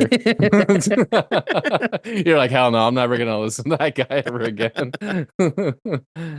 No, that's what the show is for other people to bring movies that they love to the show. And a lot of these are like first time, long time kind of situations, like Robot Jocks, which I covered with my friend Nix probably a couple months ago. Hackers was a movie that I hadn't seen, despite it sort of being in my wheelhouse at the time where I was sort of making those formative movie memories. So, you know, there's a lot of the time where it's not a movie that I've seen, and that's okay because it's always nice to tackle a movie that I haven't seen before. And then there's cases like Demolition Man where my friend and I, like a friend of like 20 plus years, sat down and did that episode with me. And we've seen Demolition Man a ton. Like I didn't even need to watch the movie again to have like a well-formed opinion on why I love it and why I think it's good. So it's a nice balance. And if we end up getting together again and you want to bring another movie that I haven't seen to the table, that's fine. If you want to give me another option where I've seen it and this will be a rewatch, that's cool too. Doesn't really matter to me. It's here for the audience and for the guests to be able to bring something that they love onto the show. Sure thing. Yeah, I have tons and tons and tons of ones that you may have seen or may have not. Yeah, well, like Showgirls, obviously, like you have that movie. You're showing off one of your DVD or Blu-ray box sets recently of that, and that's still probably the most listened to episode of the show that I've done. And it's a movie where when I initially saw it, I was like, yeah, I'm 12, of course I love Showgirls, but then I was like, I held on to it like because I love Verhoeven, so I was like, all right, Showgirls is good. And then like I had seen it again later, and then I watched it as part of like a series that I was working on that's like only stripper movies. And I was like, okay, maybe it's not even like at the top of my stripper movie list. And then I revisited again for the purposes of recording the episode on it. And by the time we got to the end of the episode, it's like, sure, it's like campy in a lot of ways, and it's cheesy and it's weird and it's way over the top. And like Nomi is just like she's almost borderline extraterrestrial in the way that she behaves. Yeah. But it's Verhoeven and he does all these things intentionally. And I think, he managed to have a lot of fun with making that movie. And they just recently screened it at the Academy Museum. No And way. yeah, and No Elizabeth Berkley way. was there to introduce it. And I think she got a standing ovation. And so, like, the Oh, movie ended up representing so much more for so many more people over the course of the last like 25 plus years than it did at the time that it came out. And critics were like, yeah, misogynistic garbage and just kind of like dismissed it. So I like movies that are at least old enough to sort of have that reappraisal curve make sense. So yeah. a lot of the stuff that I talk about is from the 80s and 90s because, those movies are at the 30, 40-year mark now. So it's actually really cool. And I'm glad that you brought this to the show. And I want to ask you, is there anything that we did not get a chance to talk about yet that you wanted to mention from this film? I think we covered most of, if not all the bases, unless you think there's something we missed. The two things that I have in my notes that I didn't mention yet is one, the idea of downloading somebody's entire personality onto a floppy disk. It's like I tried to play a video game the other night and it was like, no, this is too big for your hard drive. You got to uninstall Ah, something. So the which one? idea, well, I was dusting off the Madden from the off season.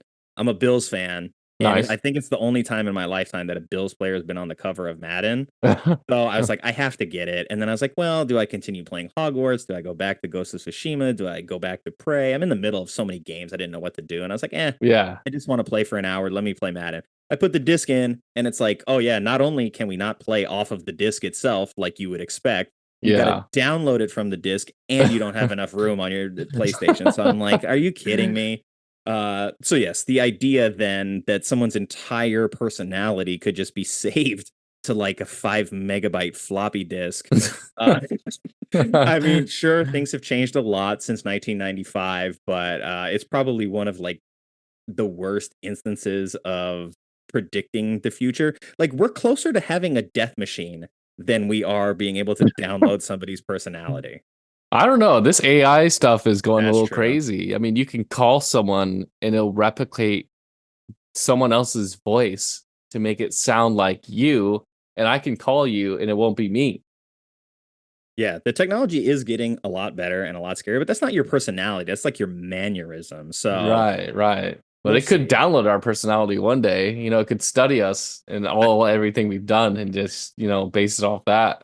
I mean, if that's what we're going to use AI for is to just like live forever, then okay, so be it. I mean, hey, Chappie is a movie that includes a robot with downloading your personality into multiple bodies. I mean, Altered Carbon is a similar concept of sort of you just keep downloading your mind into new bodies over and over again. So Yeah. I like that that has been pushed forward a little bit, but Chappie was what, 2010, maybe 2015. So much newer than Death Machine, but that aside, the only other thing that I wanted to mention was when the guy yells, "Sure you can." Oh yeah, I completely forgot about that. I was like, obviously, Street Fighter, if you're a fan, you'll recognize that, but I think it like translates to like Fist of the Rising Dragon or something like that. And Yeah. there was this mention of like the dragon. I wasn't quite sure what he was talking about. And then when I heard that and I read the translation, I was like, okay, now it makes sense. But like, you got to be a hardcore Street Fighter fan to get that one. Yeah. Yeah. Whoever made this movie, I mean, he's just a nerd. You know what I mean? He Yeah. was a geek. And Yeah. it shows. And I think that's for people who are, know all the references, it makes it even more fun to watch.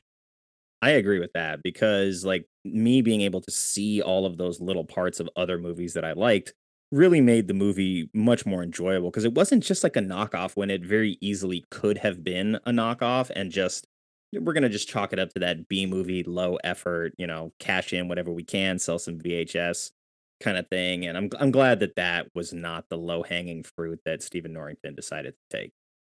Yeah, and the real question is, and I'm sure every viewer is wondering, are we going to get the 4K copy of the movie? I know Don't everyone know. wants a 4K of everything nowadays, so Right.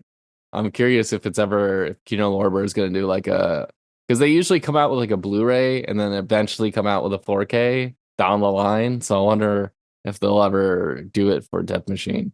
Well, we got to see how these Blu-ray sales do for the new one because I think it's listed as coming out May 28th. So, like, you can order it now, but it's not gonna. It's still a month away before Yeah. they'll actually like officially have that out as a release. But yeah, the 30th anniversary, so that makes sense. Hey, if you're listening and you like Death Machine, you can have the Blu-ray now. You can actually get your hands on it. So, make sure to keep an eye out for that.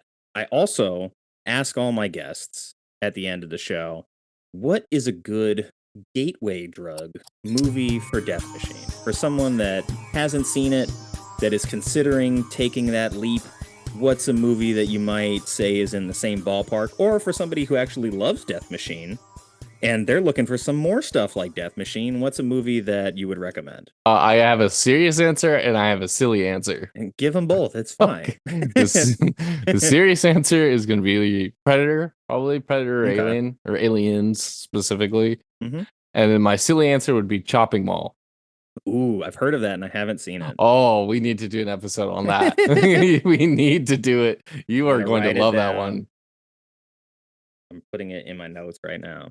Yes, yes. Okay, that's a good one. I think the one that first popped into my head, I know I said Cyborg earlier, but I think it's sometimes called Dark Angel, but I grew up with it as I Come in Peace, and it stars Dolph Lundgren Oh yeah, I have as that like one. I haven't seen it though. fighting like aliens. And it takes itself seriously, but only as seriously as you can take a movie where Dolph Lundgren is fighting aliens. Yeah, I mean, I bought it a while ago because I was like, this looks sick. Dolph Lundgren, it's a sci-fi. I feel like I haven't seen him in like a sci-fi movie Yeah. before. And so, I mean, I think he was in Universal Soldier, right? Yeah, That's he it. was in the first one, yeah. Yeah, so I haven't seen that one, but I saw Dark Angel. I'm like, this looks sick. So I gotta watch that one. Yeah, it's a lot of fun, and, like, I was obsessed with that movie when I was a kid. I don't know, like, my mom showed it to me, and it was just, like, something I latched onto, so that's why I was like, "Oh, yeah, Death Machine is definitely one of those movies that had I got my hands on it at the right time, I would've just, like, worn out that VHS copy, had a bunch of late fees on it, that kinda thing." But yeah, it sounds like we both have some homework to do before we get together again next time. But why don't you tell the audience like what you're working on? I know you have your Instagram up and running. Are you doing anything with that, or you trying to Um, get into anything else? I For the Instagram, I've just built up my collection for years, so now it's kind of like, oh, I have all this stuff, and Mhm. now I want to show it. Um, I'm always still constantly like every 2 weeks going to my like local video store and still buying it, or going on eBay, going on Amazon, Kino Lorber, all that stuff. And the goal, I really want my Instagram to kind of grow more. I mean, I don't just post, my DVDs. I also post a lot of interviews. I Mhm. post a lot of clips from movies. I post a lot of just like, fun fact stuff. I really like diving into the 80s and 90s and Mhm. 70s and just learning a lot about it. You know what I mean? It's so much fun and getting a physical copy of something, watching a movie is great, but also just behind the scenes. What was the controversy for the time? What are the hidden or deep messages of this movie? I really love looking into those things. So posting them on Instagram and hearing, people like I posted this clip about Mel Gibson talking about like a horror story of him talking about like a torture scene with a movie, and then Mhm. this director he worked with was so creeped him out so bad that he walked away. And I posted that clip and some people were like, it was Christopher Walken. I was like, it was Christopher Walken? Wow. That creeped him out. And it's just that fun interactivity with people that Yeah. like it's just cool to just talk shop. You know what I mean? Yeah, absolutely. And it seems like you like getting really deep into all the nooks and crannies. So for anybody that's listening that wants to find you, I know you said it at the outset of the show. I'm going to put it up in the show notes so anybody can just click on it. It'll be right there for them. But what is your Instagram? It's a Mr. Collects Movies. Yeah, plain and simple. It's a picture of me holding Shrek as the main picture. I love that movie. That's like my top 4 movies, Shrek. I didn't realize that Shrek was like such a controversial topic until I made more movie friends, and I have a friend that like hates Shrek, but my sister also hates Shrek, but we did a Shrek themed bake off for her birthday. And so we all did like different Shrek items or like green stuff, like stuff with a Yeah. lot of onions in it. And yeah, we had a lot of fun with it. But yeah, like Shrek is just like I didn't realize it was a hugely polarizing movie, but apparently it is. It's not for me. I like Shrek. It's not a movie that I go to all the time, but it's a movie that I've seen and enjoyed. Yeah, no, I've met some people recently in the last year or two that are like, I hate Shrek. It's just not funny at all. I'm like, what the fuck are you talking about? Like, that movie is hilarious, and it's got heart, it's got comedy, it's got themes. Like it's more than just an animated movie. Yeah. Um Man, my friend Seth, who's going to listen to this, is going to be very upset that we mentioned Shrek. But yeah, he's got his own show, Movie Friends, and he can deride Shrek on his own show as much as he would like. But here, we're pro Shrek around here. So Yes, we are. Yes, we are. sorry, Seth, but yeah, Kion, I want to thank you for coming on the show, man. It's been a lot of fun, and it seems like there's a lot of movies that you and I could cover on this show. Um, so if you had a good time and you want to come back, seriously, the door is open. I want to get back into scheduling more regularly. And now that we've gone through the process, I just want you to know that I appreciate your time. And I really did have a lot of fun with both the movie and with talking to you. I'm glad that we finally got a time to make this work for the both of us. And yeah, moving forward, it seems like since we both have some homework to do, maybe we reconvene in a little bit and figure out something else for the future. Yeah, man. Thank you so much. I really appreciate being on the show. This is so much fun to, talk about fun, silly movies, and realizing that, a lot of movies I watch, I feel like most people that I'm friends with are like, dude, like, why do you even watch that kind of stuff? You know what I mean? They won't even touch something from the 80s or 90s because they think that's a relic time that we shouldn't even touch that anymore. And I'm like, you're crazy. You know what I mean? So it's so fun when I found your Instagram and you invited me on the show that it's like finally someone who gets it. You know what I mean? So I'm more than happy to come on the show and we can do your suggestion next time or I have a suggestion. I always have suggestions. I've got millions. So I hope we do more episodes going forward. I'm really happy to be on the show.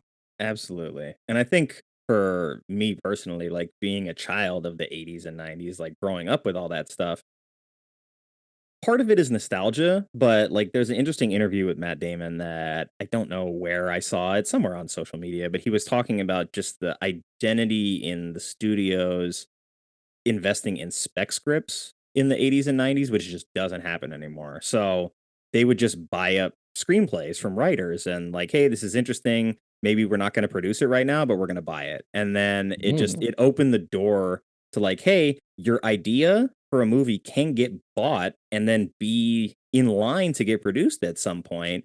And then like that whole model has just gone away because studios have like sort of pivoted to big like return on investment kind of filmmaking, which I understand from a business perspective, but you saw, I don't know if you watched the Oscars or not, but one of the speeches at the end, well, towards the end when can't think of the writer's name right now, but the guy who won for American Fiction, he like encouraged like, hey, rather than make $100 million movie, make 5 $20 million movies or 10 $10 million movies or $25 million movies. Like encouraging sort of like ground level filmmaking rather than everything having to cost 200 million and then make $1 billion to be successful kind of thing. So I'm hoping that what we're seeing is more of a turn back to that. And I know, not everybody pays attention to the box office, and I try not to like pay too much attention to it for the most part. But, we saw this thing with Monkey Man come out about a week,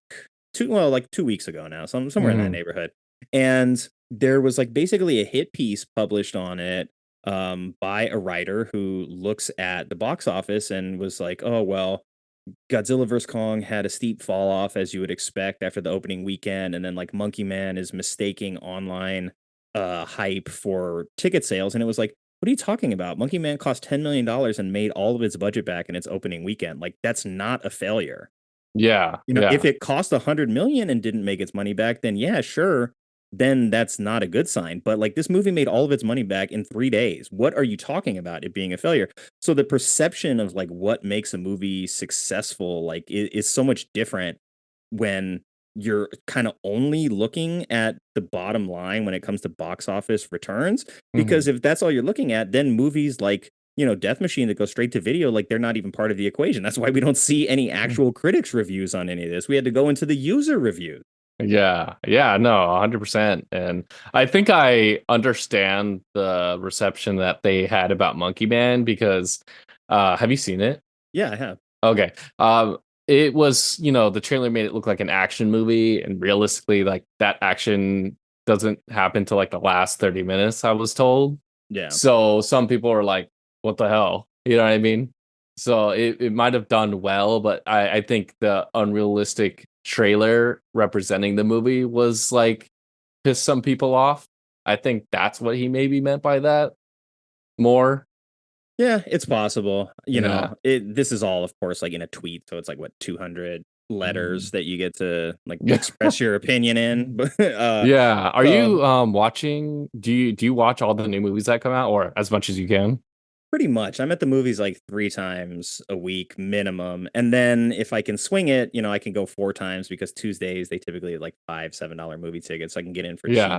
So I'm gonna go see, what is it? The Challengers? No, that's an early preview That's this tonight, week, yeah. but I'm not going to see that tonight. The Henry Cavill Guy Ritchie one. Oh, the Ungentlemanly Warfare one, or Yes, whatever. that's The the one. Ministry of Ungentlemanly Warfare.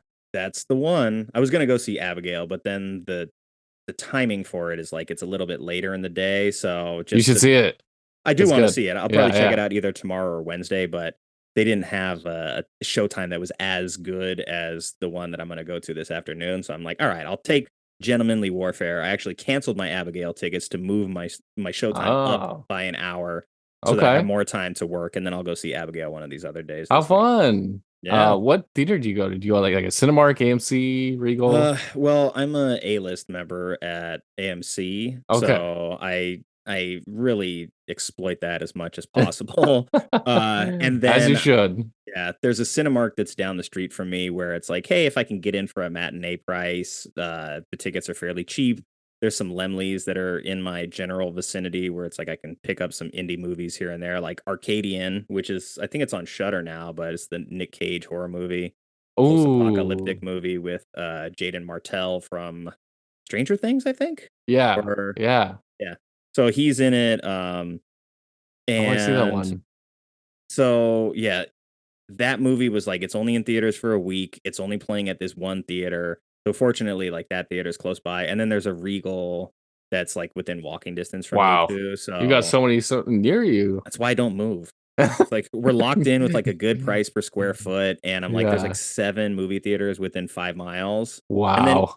even there's some that are like, that's inconvenient for me because it's like 40 minutes away. But Yeah. just I live in the LA area, so Okay, you're in LA. Very cool. it's the prime time area for movies, and especially when it's like, oh, early screenings, um, stuff that's getting released in limited release comes here a lot sooner than it does some other places. So Oh, I have the wow. benefit of that too. Have you So gone to Tarantino's theater or? I have. I went and saw. I've only been there once because it's like not super close to where I am. Right. And we went and saw his copy of Django at like the midnight screening for my birthday one year. That's crazy. Yeah, my wife got tickets for that and took me. So it's like I always see their programming and I'm like, yeah, I really want to go to this. And then it's like, well, yeah, I'm paying out of pocket. That's a drive. The showtime's not great, like with the traffic headed that Yeah. direction. So it's like I have to plan a lot further out in advance. It's to not go reserved there. seating either. It's like you have to go outside, right? Yeah, it's like you buy tickets and then I think you just like show up and sit wherever. And it's like, yeah, the theater is not like a top tier theater or anything, but it's cool to see the collection of stuff. And then Tarantino bought another theater that's slightly closer, which I was part of this group called the Secret Movie Club that, I got to see stuff like Metropolis, Oh, very fun. screen that at their little like downtown hole in the wall custom built theater. But what they used to do before they built their own theater was that they rented out smaller theater venues, and we went and saw one of the old like 60s Godzilla movies there. And Oh, that's I told my awesome. wife, I was like, we have to go. I was like, look, this movie is stupid, okay? But bear with me. We're gonna have fun. And so he bought that theater, which is like on Sunset and somewhere in like the Hollywood borderline Silver Lake area, but I think it's the Vista is what it Okay. was. So he bought that, and he's going to be doing kind of similar stuff that he's doing at the New Beverly. So it's cool to see that kind of stuff happening. Yeah, Oh yeah. a lot of options if you live in the LA area.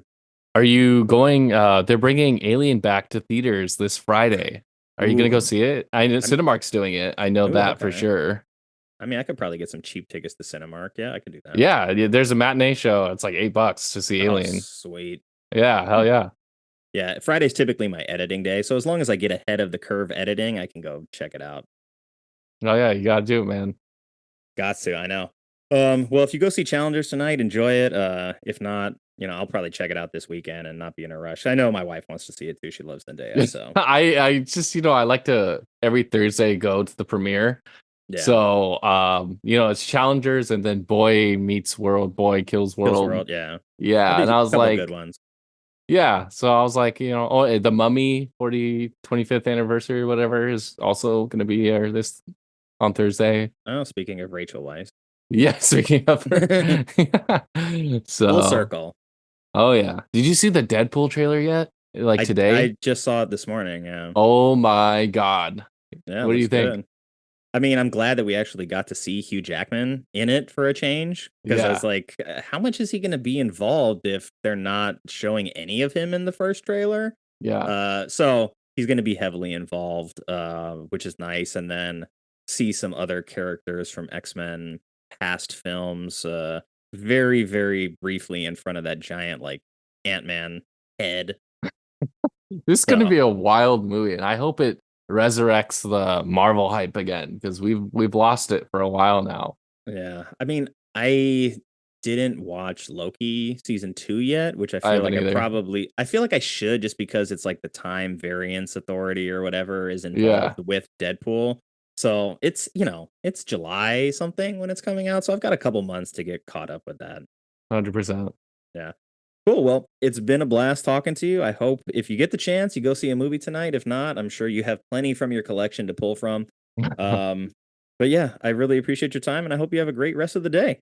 You too, man. Thank you so much for allowing me to come on the show and just talk with you and nerd out about movies. Yeah, my pleasure, man. Dorking out about old movies is always a great time. Hell yeah, man. Cool. Take care. You too, man. My immense thanks to Kion for taking a chance and hopping on the podcast of some stranger that he met on social media to talk about his love for Death Machine. Doing this show has afforded me the opportunity to meet a bunch of cool new friends just like him, and if you want to check out what Kion's doing, you can find him under the handle at Mr. Collects Movies on Instagram. And of course, thank you to everyone who took the time to listen to this episode. I know you have a lot of choices when it comes to podcasts, and I appreciate you spending your time with us. I hope you enjoyed the show, and if you do, please consider leaving a rating and telling a friend about it. And the new support page is live at ko-fi.com. That's ko-fi.com/badmovieswelove.